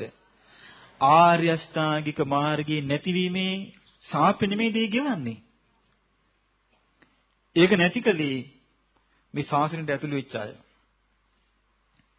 මේ ධර්මයේ සංස්කෘත භාෂාවට හරවන්නේ නැතුව ගෞතම බුද්ධ ශාසනය තුල චතුරාර්ය සත්‍ය ධර්මය අවබෝධ කිරීමේ වැඩපිළිවෙල තුල බුදුරජාණන් වහන්සේ වදාළ වැඩපිළිවෙල තුල හිටියානම් අදත් ඉන්දියාවේ රහතන් වහන්සේලා ඉන්නවා. ඒ සියල්ල නැති වුණා. කෙලවරක් නැති සසරට සත්‍යය වැටුණා. අන්තිමට පිහිට මොකද්ද? පෙරේත ගොට්ට. පෙරේත ගොට්ට තුලින් පිළිසරණ ලබන පරම්පරාවක් බිහි වුණා. ඔන්න වෙච්ච දේ. එතකොට බලන්න මේ නිසායි මේ ධර්මයේ මතු කරන්න අමාරු දැන්. අපේ වාසනාවට බුදුරජාණන් වහන්සේ වදාළ ධර්මයේ තියෙනවා. දැන් අපි සිංහලෙන් කියනවා. තායිලන්තේ තායි භාෂාවට හරවලා තියෙනවා. බුරුමේ බුරුම භාෂාවට හරවලා තියෙනවා. ඉංග්‍රීසි භාෂාවෙන් තියෙන හොඳ පරිවර්තන. ඒක සොකීය නිරුක්තිය. දැන් මම මේ කතා කරන්නේ තමන්ගේ භාෂාව. බුදුරජාණන් වහන්සේ වදාලා අනුජානාමි භික්ඛවේ සකාය නිරුක්තිය ධම්මං පරියාපුනිතෝ. මහණෙනි සොකීය නිරුක්තියෙන් තමන්ගේ ව්‍යවහාර භාෂාවෙන් ධර්මයේ ප්‍රගුණ කරන්න අවසර දෙමි. ඒක මේ කරන්නේ. එතකොට මේ සොකීය නිරුක්තියෙන් මේ ධර්මයේ කතා කරද්දී තමන්ගේ භාෂාවෙන් කතා කරද්දී තමයි තමන්ට මේක තේරෙන්න පටන් ගන්නෙ. එතකොට දැන් ඔන්න කල්යාණ වැට. මම කිව්වේ දැන් කල්යාණ වැට ඉවරයි. එහෙ විශාල පිරිසක්. දැන් මට ওই ඍෂිකේශ වලම හම්බ වුණාම මම ওই සාදුරුත් එක්ක කතා බස් කරනවා. මොකද මට පේනවා ඒගොල්ලන්ගේ ගුණවන්ත පැති. බ්‍රහ්මචාරී, සීල් රකින්න උපන් හපන්නෝ. පිරිසිදු බ්‍රහ්මචාරියා ඉන්නේ. ඉතින් මේ ඒ සාදුරුත් එක්ක මම කතා කරනවා. කතා කරලා මම අහනවා තවුන්නාන්සේලා ආයි උපදින්න කැමතිද? අනේ නෑ. අපොයි නෑ කියනවා. එතකොට උපදින්න කැමති නෑ. ඊළඟට මම අහනවා එහෙනම් තමුන්නාසල කැමති? අපි කැමති උපදින්නේ නැතුව මේකෙන් මිදෙන්න. මම අහනවා එතකොට තමුන්නාසල කැමති මොකද්ද? නිර්වාණ? ඔව් අපි කැමති නිර්වාණයට. 100ක් ගත්තොත් 100ම කියන්නේ උත්තරේ. නමුත් බලන්න මේ නිවන් මඟ අහිමි වෙච්ච බුදුරජාණන් වහන්සේ නිවන් මඟ අහිමි කළේ නෑ මිනිසුන්ට. රාහතන් වහන්සේලා නිවන් මඟ අහිමි කළේ නෑ. ඒගොල්ලෝ නෙමෙයි කළේ. ශ්‍රද්ධාව පිහිටපු නැති පිරිස කළේ. අදත් කරන්නේ ඒක. එතකොට මේ නිවන් මඟ ගෞතම බුදුරජාණන් වහන්සේ වදාළ ධර්මය මේ ධර්මයට කවුරු හරි බැන්නොත් මේ ධර්මයට කවුරු හරි ගැරහුවොත් මේ නිවනට ගැරහුවොත් නිවනට අපහාස කළොත් ආර්ය ශ්‍රාංගික මාර්ගයට අපහාස කළොත් චතුරාර්ය සත්‍යයට අපහාස කළොත් ඒ අපහාසය ශාපයක් වෙනවා. ඒ අපහාසය ඉන්දියාවට ශාපයක් වුණා. ඉන්දියාවට ශාපයක් වුණ සමහර අවස්ථාවල තියෙනවා මේ නැත්තම් ඔය ඒ කියන්නේ මේ ගෞතම බුද්ධ ශාසනය නිවන් අවබෝධ කරන්න ඕනේ කියලා මහන්සි ගත්ත භික්ෂුන් වහන්සේලාට මේ පෙරම් පුරාගෙන යන්න ඕනේ කියලා හදාගත්තු කණ්ඩායම ඇවිල්ලා පුරුවන් තරම් වාද කළා. වාද කළා ගරහලා මාර්ගඵල වලට hina වුණා. hina වෙලා ඒ භික්ෂුන් වහන්සේලාව සමාජයෙන් අතුරුදහන් කළා දැම්මා. ඒක ඒ සමාජයට ශාපයක් වුණා. යම් සමාජයක චතුරාර්ය සත්‍යයට ගරහනවා නම් සෝවාන් සකදාගාමි අනාගාමි අරහත් කියන උතුම් මාර්ගඵලයන්ට ගරහනවා නම් නිවනට ගරහනවා නම් ආර්ය අෂ්ටාංගික මාර්ගයට ගරහනවා නම් මේ බුද්ධ ශාසනය තුල නිවන් දකින්න වෙහිසීමට ගරහනවා නම් ඒක ශාපයක් වෙන එක වළක්වන්න බෑ. ඒක ශාපයක් වෙන එක වළක්වන්න බෑ. ඉන්දියාවට ඒක ශාපයක් වෙලා නැතුව ගියා. පුලුටක් හොයාගන්න බැරි වෙන්නේ නැතුව ගියා. අන්නේ ශාපේ. මේ නිසා ඊට පස්සේ මොකද කරන්නේ? එහෙම ගරහා බලේ පවත්වන්න මහන්සි ගන්නවා. ඉන්දියාවේ කළේ ඒක. ඊට පස්සේ රජවරු අල්ලගත්තා. අල්ලගෙන ඊට පස්සේ බ්‍රාහ්මණයින්ට ගහන්න පටන් ගත්තා. මේ වාදිවාද කරන්න පටන් ගත්තා. අන්තිමට බමුණු ටික එකතු වෙලා මොකද කළේ? බමුණන්ට ලොකු වෛරයක් ඇති වුණා භික්ෂුන් කෙරෙහි. විශාල වෛරයක් හටගත්තා. වෛරයක් හටගත්තට පස්සේ ඇයි සංස්කෘතියට හරවලා වේදයේ පල්ලෙහාට දැම්මා. එතෙන්ට මේක ගේන්න මහන්සි ගත්තා. මේක නිවන් මාර්ගක් තියෙන්නේ. මේක වේදී වගේ එකක් නෙමෙයි. ඉතින් එක පැත්තක් තිබුණා ජලන්ධර කියන ප්‍රදේශයේ කාශ්මීර ගෙට්ටුව. ඒකේ මිහිර් කුල කියලා රජ කෙනෙක් පහළ වුණා. Hindu ආධිපත්‍ය විසින් මේ රජුරුවන්ව තමන්ගේ පැත්තට ගත්තා. අරගෙන රජුරුවන්ව පෙළඹෙව්වා. සියලුම බෞද්ධයන්ව පෙති ගහලා ගංගා නංගගේ වතුර ලේ පාට කරන්න වුණා එහෙම. ඒක කළා ඉවර වෙලා. ඒ රජුරු ගම් ඉවුරේ වාඩි වෙලා හිටියා. මේ දවල් වැහි නැති එන ගහල් රජුරු මැරුණා. මේ ඉතිහාසය. මේ නිසා මේ බුදුරජාණන් වහන්සේ නමකගේ ශාසනය කියන්නේ මොකක්ද කියලා අපි හරීම පැහැදිලිව හරීම निराවුල්ව නිවැරදිව වටහාගෙන තියෙන්න ඕනේ. තේරුම් අරගෙන තියෙන්න ඕනේ. එතකොට තමයි අපිට මේක වෙන් වශයෙන් දකින්න පුළුවන් වෙන්නේ. එහෙම නැත්නම් වෙන් වශයෙන් දකින්න බෑ. එතකොට බුදුරජාණන් වහන්සේ පෙන්වා වදාලා කල්යාණ වැට සම්මාදිට්ඨියෙන් පටන් ගන්න කල්යාණ වැට. මොකද්ද සම්මාදිට්ඨිය කියන්නේ? චතුරාර්ය සත්‍ය ගැන අවබෝධය. කතමාජ භික්ඛවේ සම්මාදිට්ඨි. මහණෙනි කුමක්ද මේ සම්මාදිට්ඨිය? දුක්ඛේ ඥානං. දුක්ඛාරි සත්‍ය ගැන තියෙන අවබෝධය. දුක්ඛ සමුදය ඥානං. දුක හටගන්න හේතු වෙන කරුණු ගැන තියෙන අවබෝධය. දුක්ඛ නිරෝධේ ඥානං. දුකින් නිදහස් වීම ගැන තියෙන අවබෝධය. දුක්ඛ නිරෝධ ගාමිනී පටිපදාය ඥානං. දුකින් නිදහස් වීම පිණිස පවතිනා වූ මාර්ගය ගැන තියෙන අවබෝධය.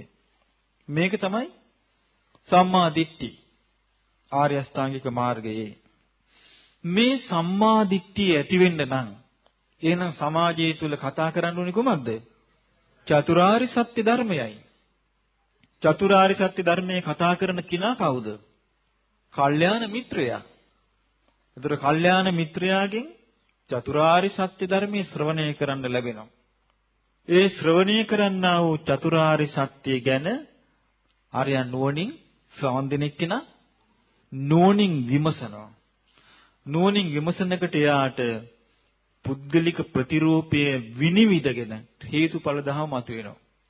දැන් සාමාන්‍යයෙන් අපි හැම එක්කෙනෙකුටම තියෙනවා පුද්ගල ප්‍රතිරූපයක්. මේ ප්‍රතිරූපයට තමයි අපි ලකුණු දී යන්නේ. දැන් අපි ගමු අපි ගෲප් ෆොටෝ එකක් ගත්ත කියමු. ඒ සමූහ ඡායාරූපයක් අරගෙන ඔන්න ඔබට කොපියක් දෙනවා. ඉස්සෙල්ලම බලන්නේ කවුද ඒකේ ඉන්නේ? තමන් කොහමද මෙතන ඉන්නේ? එතකොට මේක අපේ නෙමෙයි සියලු සත්‍යයන් තුල මුල් බැසගත්තු එකක් තමයි මේ පුද්ගල ප්‍රතිරූපේ. ඒ පුද්ගල ප්‍රතිරූපයට ලකුණු ලැබෙනවා නම් තමයි ඉස්සරහට පයින්නේ. ඒ පුද්ගල ප්‍රතිරූපයට ලකුණු හොයාගෙන තමයි ඉස්සරහට පයින්නේ. එතකොට මේක පස්සට යනවා. චතුරාර්ය සත්‍ය ධර්මයේ තේරෙනකොට ඒක පස්සට යන්නේ ඒක වෙන දෙයකින්. මොකද්ද? මේ චතුරාර්ය සත්‍ය ධර්මයේ හොඳට අහලා නුවණින් මෙනෙහි කරද්දි බුදුරජාණන් වහන්සේගෙන මෙයාගේ හිතේ ඇති වෙනවා විශාල පැහැදීමක්. ඒ පැහැදීමට කියන්නේ ශ්‍රද්ධාව, ආකාරවතී ශ්‍රද්ධාව. ඒ පැහැදීම ආපු ගමන් ඒ පැහැදීම තියෙන්නේ පුද්ගල ප්‍රතිරූපයට පිටිපස්සෙන් නෙමෙයි. පුද්ගල ප්‍රතිරූපයට ඉස්සරහෙන්. එතකොට මේ පුද්ගල ප්‍රතිරූපයට තැනක් නැහැ. පුද්ගල ප්‍රතිරූපයට තැනක් නැහැ එතන. ඇයි හේතුව? එයා මේ මමයේ මාගේ කියලා ආස කරපු දේ තුල පවතින්නේ අනිත්‍ය වූ, දුක්ඛ වූ, අනාත්ම වූ ඇස කන නාසය දිවකය මන කියලා දන්නවා. එයා දන්නවා මෙතන මේ පුද්ගල ප්‍රතිරූපයේ තුල තියෙන්නේ අනිත්‍ය වූ, දුක්ඛ වූ, අනාත්ම වූ රූප, වේදනා, සංඥා, සංකාර, විඥාන කියලා දන්නවා. එයා දන්නවා මෙතන හැදෙන්නේ පටිච්ච සමුප්පාදයක්. එහෙනම් එයා මේකේ සාරයක් දකින්නේ නැහැ. එහෙනම් එයා දකින්නේ මෙතන හේතුඵල ධමයක්. එහෙනම් මේ දකින්න හේතු වෙච්ච ඒ හේතුඵල ධම දකින්න හේතු වුණාද යම් ධර්මයක්. ඒ ධර්මයේ කිරී පැහැදීම තමයි ඉස්සරහට එන්නේ. ආපු ගමන් පුද්ගල ප්‍රතිරූපයේ පස්සට යනවා. අර පැහැදීම ඉස්සරහට එනවා. ඒකේනා කවදාවත් පුද්ගල ප්‍රතිරූපී හුවා දැක්වීම පිණිස ධර්මයේ පාවිච්චි කරන්නේ නැහැ. පුද්ගල ප්‍රතිරූපී හොයා දැක්වීම පිණිස ධර්මයේ පාවිච්චි කරන්නේ නැහැ. ඒකේ නා ධර්මයේ පාවිච්චි කරන්නේ බුදුරජාණන් වහන්සේගේ ධර්මයේ තමන්ගේ ජීවිතයට අවබෝධය පිණිසත් අනිත් අයට අවබෝධ වේවා කියන අදහසක් විතරයි. දැන් මම ඔබට උදාහරණයක් කියන්නම්. මේ ධර්මයේ සම්බන්ධයෙන් අපි කල්පනාව ඇති වෙන්නේ නැහැටි. මම හරි ආසයි මට තේරෙන කාලේ ඉඳලා නුවණට. මොකීට දාස? නුවණ ඇති කරගන්න මම හරි ආසයි. ප්‍රඥාව ගැන මම හරි ආසයි. නමුත් මම දන්නේ නැහැ ප්‍රඥාව ඇති කරගන්නේ කොහොමද කියලා. ඉතින් ওই අතරේ මට ආහන ලැබුණා ප්‍රඥාව ඇති වෙන්න නම් පහම් පත්තු කරන්න ඕනේ. දැන් ඉතින් ඔබට hina යනවා. නමුත් මම ඒක කළා. මං ඉතින් ওই තෙල් ඔය ගිහින් පහම් පත්තු කරනවා හරියට. බෝධින් වහන්සේලා වැඩ සිටින්නේ කොහෙද? හැමතැනම ගිහින් මම පහන් දැල්ලනවා. දැල්ල ඉල්ලනවා ප්‍රඥාව. මම දන්නේ මේ වෙනකොට ප්‍රඥාව ඇති වෙන්න යෝනිසෝ මනසිකාරය ඕනේ කියලා. ඊට පස්සේ නමුත් මම අර වගේ වාසනාවට මම ওই ධර්මයේ කියවනවා. මම 100න් කියවනවා. දවසක් කියවද්දී දැන් සාමාන්‍යයෙන් අපිට උවමනා කාරණයක් අපි කත්ම පත්තරයක් හෝ පුවත්පතක් බලනවා කියලා අපිට උවමනා කාරණයක් තියෙනවා නම් ආර්කේ හයිලයිට් වෙලා පේන්නේ නැද්ද? ආන්නේ වගේ මේ සූත්‍ර දේශනාවක් කියුවා මම ආලවක සූත්‍රය. මගේ ඇස් දෙක ඇරුණා. ආලවක අහනවා ප්‍රශ්නේ. මගේ ප්‍රශ්නේ ආලවක අහනවා. ආලවක අහනවා බුදුරජාණන් වහන්සේගෙන් කතංසු ලබතේ පඤ්ඤං. කතංසු ලබතේ පඤ්ඤා. ස්වාමීනි භාග්‍යතුන් වහන්සේ ප්‍රඥාව ලබන්නේ කොහොමද? මේ මගේ ප්‍රශ්නේ අහන්නේ. බුදුරජාණන් වහන්සේ උත්තර දෙනවා සද්ධානෝ අරහතං ධම්මං නිබ්බාන පත්තිය සුසුසා ලබතේ පඤ්ඤා අප්පමත්තෝ විචක්කන. බුදුරජාණන් වහන්සේ උත්තර දෙනවා නිවන් අවබෝධ කරවන රහතුන්ගේ ධර්මය ශ්‍රද්ධාවෙන් අදහාගෙන ඒ ධර්මය අප්‍රමාදීව නෝනින් විමසපන් ප්‍රඥාව මතුවේ. අන්න ඇස්සරුණා. පහන් නැවැත්තුවා. එතකොට බලන්න මේ පණිවිඩේ ඒ බුද්ධ දේශනාව තිබුණ නැද්ද එතකොට? තිබුණානේ. නමුත් ඒක සමාජයට ආවේ නැහැ. බුද්ධ දේශනාව තියෙනවා. මම ධර්මයේ මේ කියන්න පටන් ගත්තෙත් එහෙමයි. මම ධර්මයේ කියන්න අදහසක් තිබුණේ නැහැ මගේ. මම සිරීපාද කැලේ ගියේ. මං ඔය ගිහිල්ලා කැලේ මම කොළ කකා ඉන්න දෙපාරක් ගියා කැලේ. ගිහිල්ලා මේ මං හිතුවා මම මැරෙනකම්ම කොළ කාලා භාවනා කරගෙන ඉන්නවා කියලා. දවසක් මං කැලේට ගියා. යන්න ආයෙ පල්ලෙහාට බහින්න දාසෙත් නෙමෙයි. ගිහිල්ලා මම මගේ වාසනාවට මට තිබුණා නුවණින් විමසීම. මං කල්පනා කළා දැන් මං කොළ කකා ඉඳලා සතේ සර්පෙක්වත් මාව කෑවොත් මං නිකම්ම මැරිලා යනවා. සමහර විට මට කිසි දෙයක් කරගන්න බැරු යනවා. මම දන්නවා මං බුද්ධ දේශනාවෙන් අහලා තියෙනවා ධර්ම දාණය තමයි උතුම්ම දාණය. මං කල්පනා කළා එහෙනම් මම මේ ධර්මයේ කිව්වොත් මට නිවන් අවබෝධ කරන්න ඒක මට පිහිට වෙයි. ඔන්න මම ධර්මයේ කියන්න පෙළඹිච්ච කරුණ. මේ ලාභ සත්කාර හොයාගෙන බණ කියන කෙනෙක් නෙමෙයි මම. මට මේ අදහසක් තිබුණෙත් නෑ. එදා තිබුණෙත් නෑ, අදත් නෑ, හෙටත් නෑ. එතකොට මම මේ අදහසින් ඔය විපස්සනා භාවනා මධ්‍යස්ථානයේ මම ඉන්නකොට කොළඹ මම පොඩි දැන්වීමක් පළ කළා. මේ පන්සලක ගිහිල්ලා ගැහුවා සූත්‍ර දේශනාවක් සෙනසුරාදා හවස 3ට පවත්වනවා කියලා. 4 දිනක් ආවා. ඉතින් මට ප්‍රශ්නයක් නැහැ. එක්කෙනෙක්වවත් මගේ අදහස් දෙන්න ධර්ම දාන දෙන්නනේ. ඊට පස්සේ මේ මාසයක් විතර යනකොට 8 දිනක් වුණා.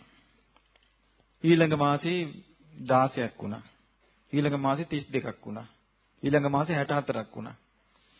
කොහොම ගිහිල්ලා මාස 4-5ක 200ක් විතර එනකොට මට මේ වැඩසටහන කරන්න තහනම් වුණා. ඊට පස්සේ මං කල්පනා කළා අනේ මේ අනුන්ගේ තැන් වල ඉඳලා මේක කරන්න බෑ. මට නිදහසේ තැනක් හම්බ වෙනවා නම් මට මේක නිදහසේ කියන්න පුළුවන්. අන්න එතකොට තමයි මට මේ පොල් ගහවිල ලැබුණේ. එතකොට මම පොල් ගහවිල බාරගත්තේ නිදහසේ බණ කියන්න මිසක් වෙන දෙයකට නෙමෙයි. අද බොහෝ බුද්ධ දේශනා පොදු ජනතාව දන්නවා මගේ සිතේ ඇතිවෙච්ච අර සිතිවිල්ල නිසා. නැත්තම් කවදාවත් මේ ධර්මය මතුවෙන්නේ නැහැ. ඒ නිසා දැන් මේ සූත්‍රයක් සම්පූර්ණයෙන්ම ඔබට ඉගෙන ගන්න ලැබෙනවා. දැන් මම මේ සූත්‍රය ඉවරනිකම්ම කිව්වා. ඔබට කියලා දුන්නා. එතකොට මේකෙන් තේරුම් ගන්න ඕනේ අපි මේ බුදුරජාණන් වහන්සේගේ ධර්මය. උන්වහන්සේ වදාළ ධර්මයේ තිබෙන්නේ කුමකටද? කුමක් සඳහාද? උන්වහන්සේ දාට බබළු යන එක අගය කළෙත් නෑ මේකේ. දැක්කනේ මේ දේශනාව තියෙනවනේ. ඒ මකාදේව රජුරු විලා ඉන්න කාලේ මම කරපු දේ මං කල්යාණ වැටක් පිළිටුව තමයි. හැබැයි ඒක නිවන් දකින්න උපකාර වෙන්නේ නෑ. අවබෝධයෙන්ම කලකිරෙන්න උපකාර වෙන්නේ නෑ. නිවන පිණිස හේතු වන්නේ නෑ. හැබැයි ඒක හේතු වෙන්නේ බ්‍රහ්ම ලෝකෙ උපදින්න. නමුත් දැන් ඒක එහෙම නෙමෙයි කිව්වා. මොකද්ද දැන් පිළිටුව කල්යාණ වැට? ආර්ය අෂ්ටාංගික මාර්ගය. ආන්නේ ආර්ය අෂ්ටාංගික මාර්ගයේ ඒ මාර්ගයේ සම්මාදිට්ඨිය අපි හරියටම අල්ලගත්තොත් පුද්ගල ප්‍රතිරූපේ පස්සට යනවා. දැන් ඔබට තේරුණාද මේ පුද්ගලික ප්‍රතිරූපේ පස්සට යන්නේ කොහොමද කියලා?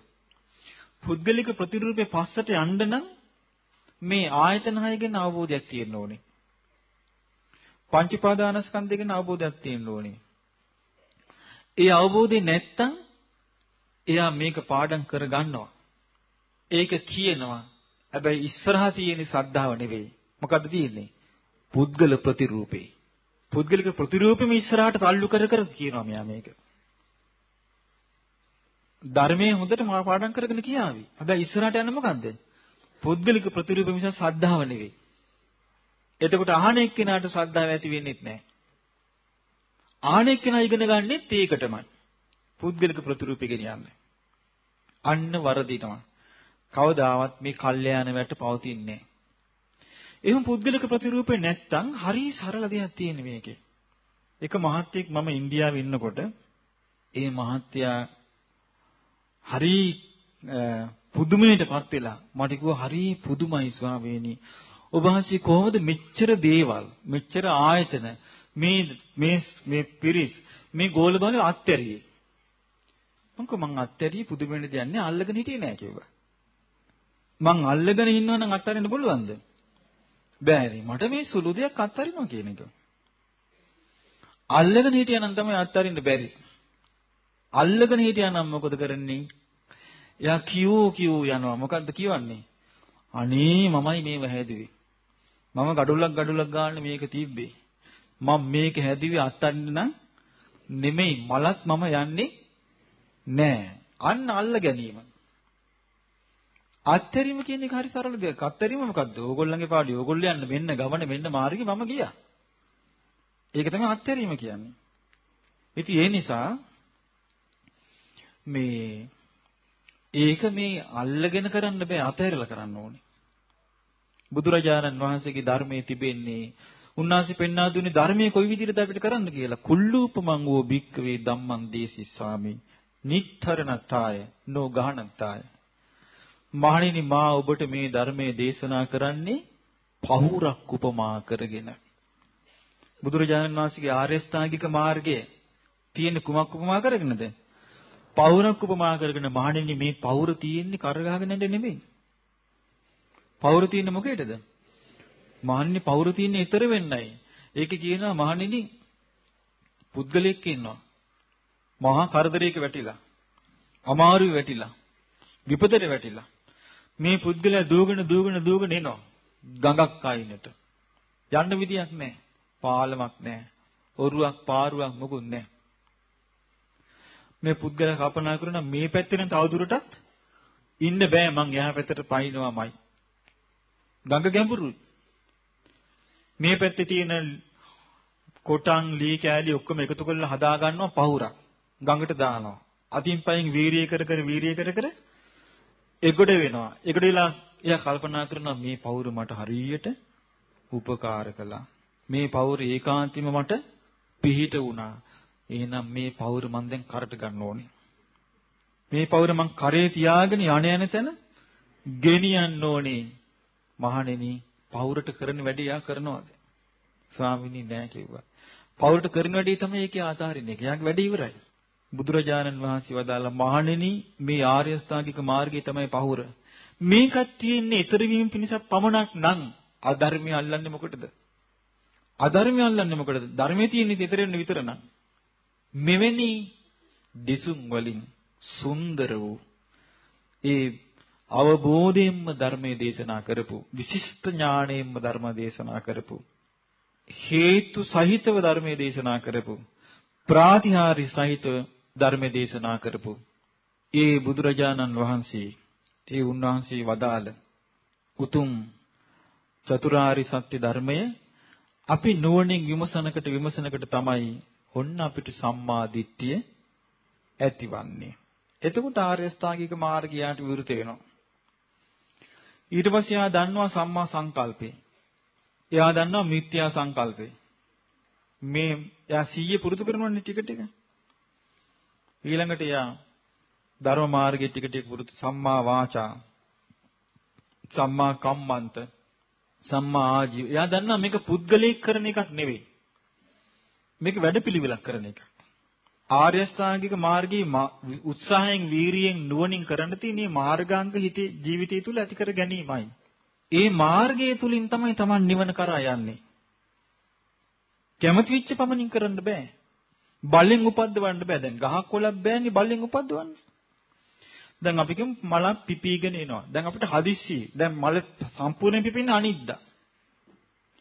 දැන් අපි ලෑස්ති අද පුප්පවන්න. පුප්පවන්න ගියොත් එහෙම රෝස මලක් අරගෙන මක් වෙයිද? තියෙන ටිකක් නැතු යනවා. ඉවසගෙන ඉන්න තියෙන.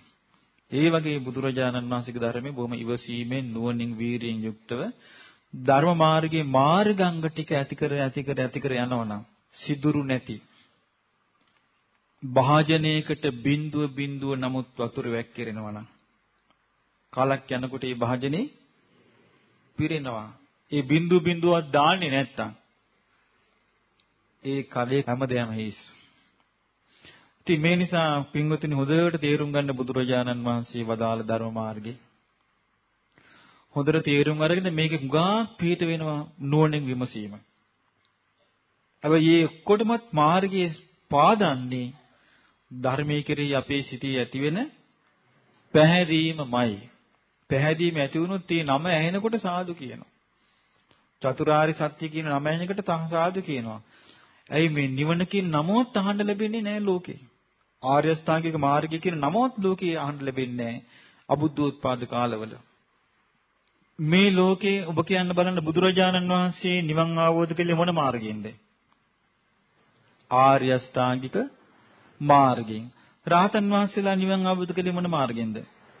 ආර්ය අෂ්ටාංගික මාර්ගයෙන්. අනාගාමී වුණේ ශ්‍රාවකයන් මොන මාර්ගයෙන්ද?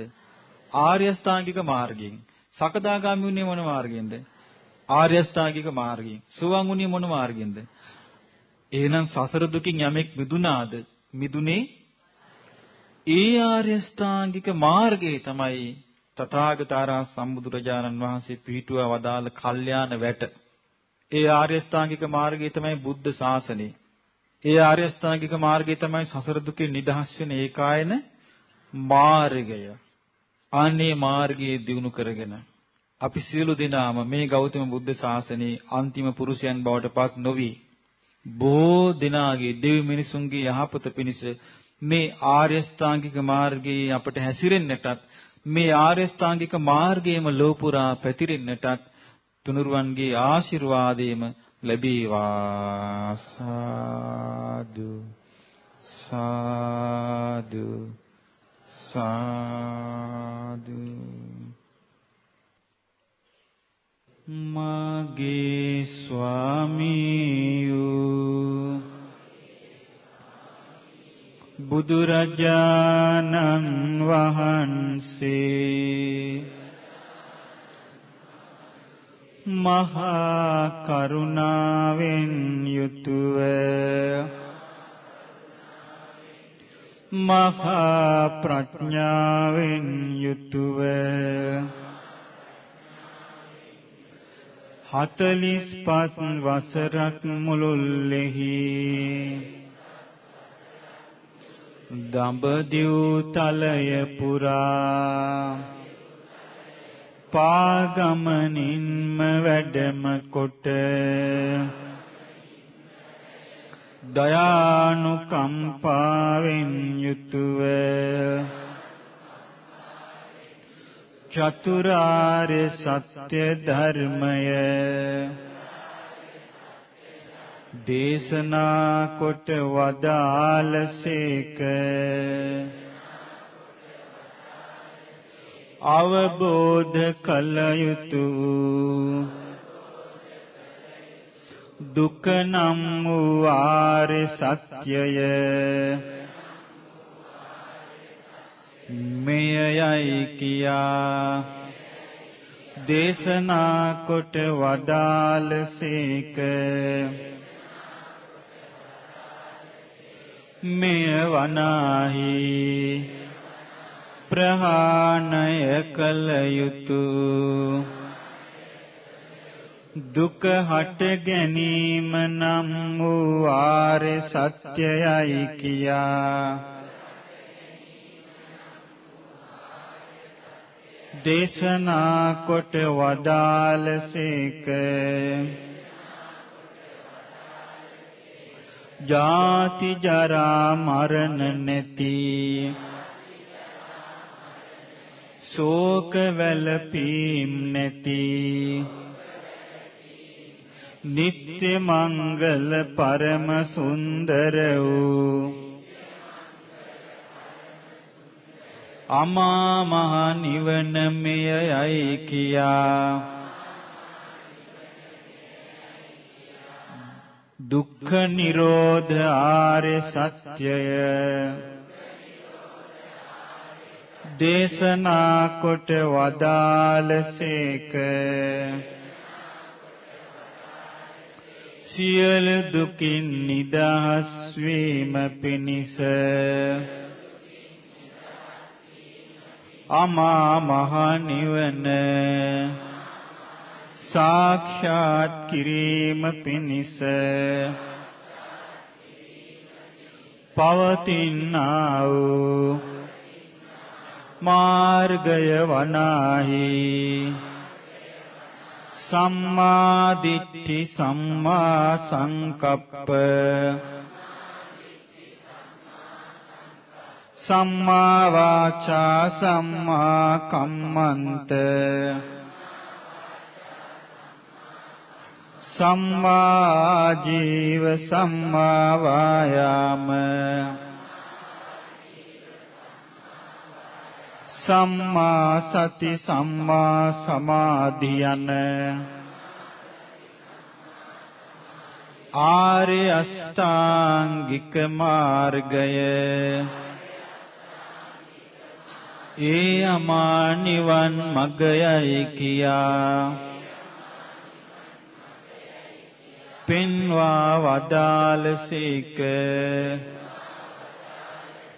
මෙසේ වදාරන ලද චතුරාර්ය සත්‍ය ප්‍රකාශිත ඒ මිහිරි ශ්‍රී සද්ධර්මය මුල මැද අග පිරිසිදු ලෙස ඊතා සුන්දර ලෙස පැහැදිලි අර්ථ වලින් පැහැදිලි වචන වලින් දේශනා කොට වදාළ නිසා ඒ ශ්‍රී සද්ධර්මය ඒකාන්තයෙන්ම ස්වාක්ඛාත වනසේක. ස්වාක්ඛාත වනසේක. ස්වාක්ඛාත වනසේක. ඒ උතුම් ශ්‍රී සද්ධර්මය මේ ජීවිතය තුලදීම සීල සමාධි ප්‍රඥා වශයෙන්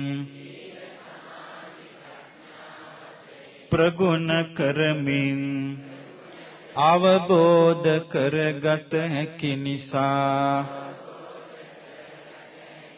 ඒ ශ්‍රී සද්ධර්මය සන්දිට්ඨික වනසේක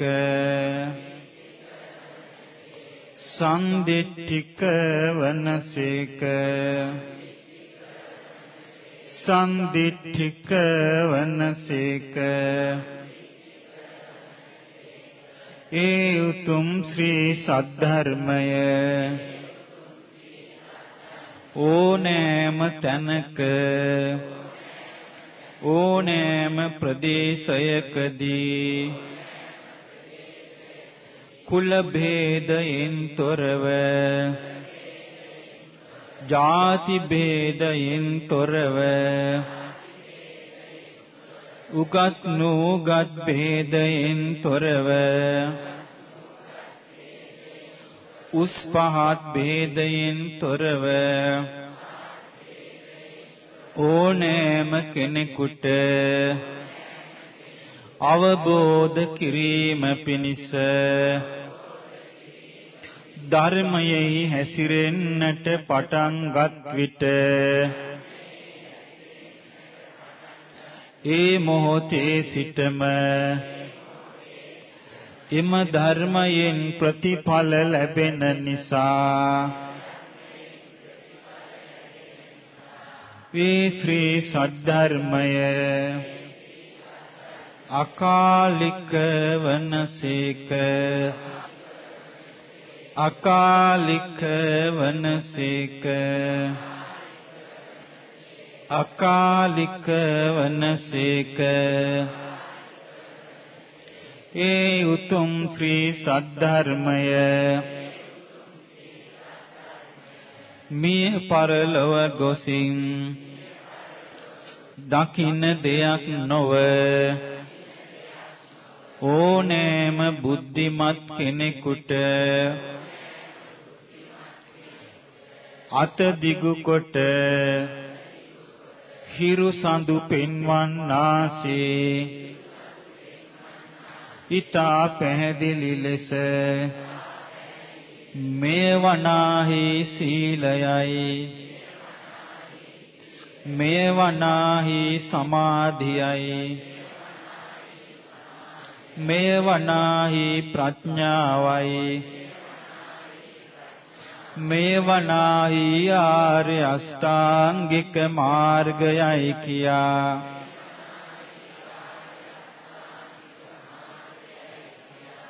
හඬගා පෙන්වා දිය හැකි නිසා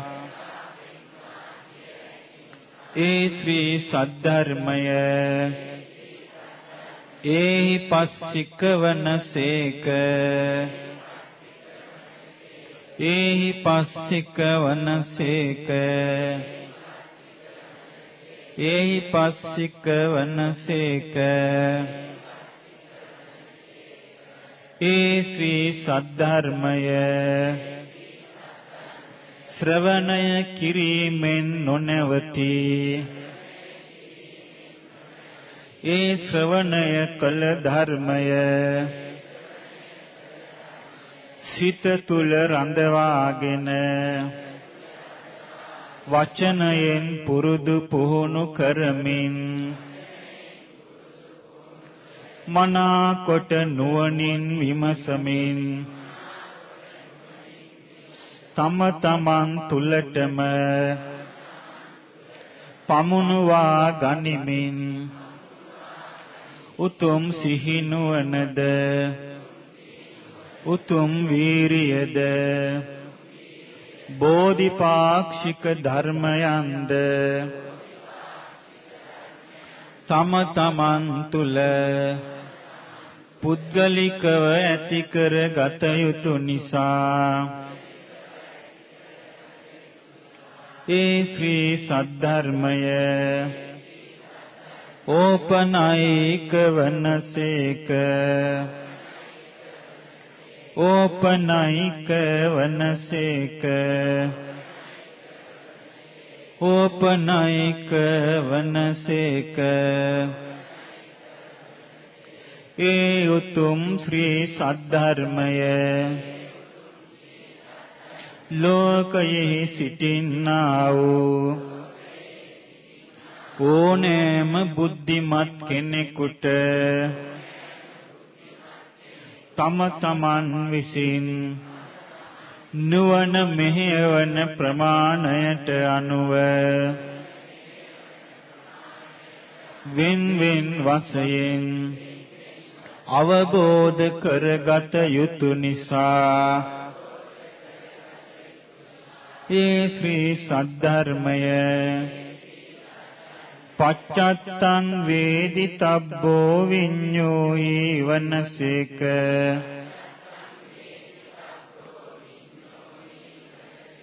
පච්චත්තං වේදිතබ්බෝ විඤ්ඤෝයි වනසේක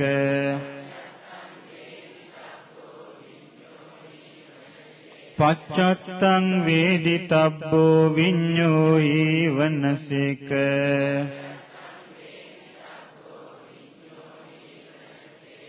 සාදු සාදු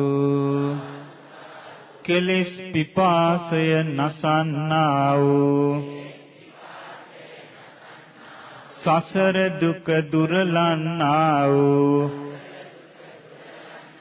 අපාය භයින් මුදවන්නා වූ ජරා මරණයෙන් මුදවන්නා වූ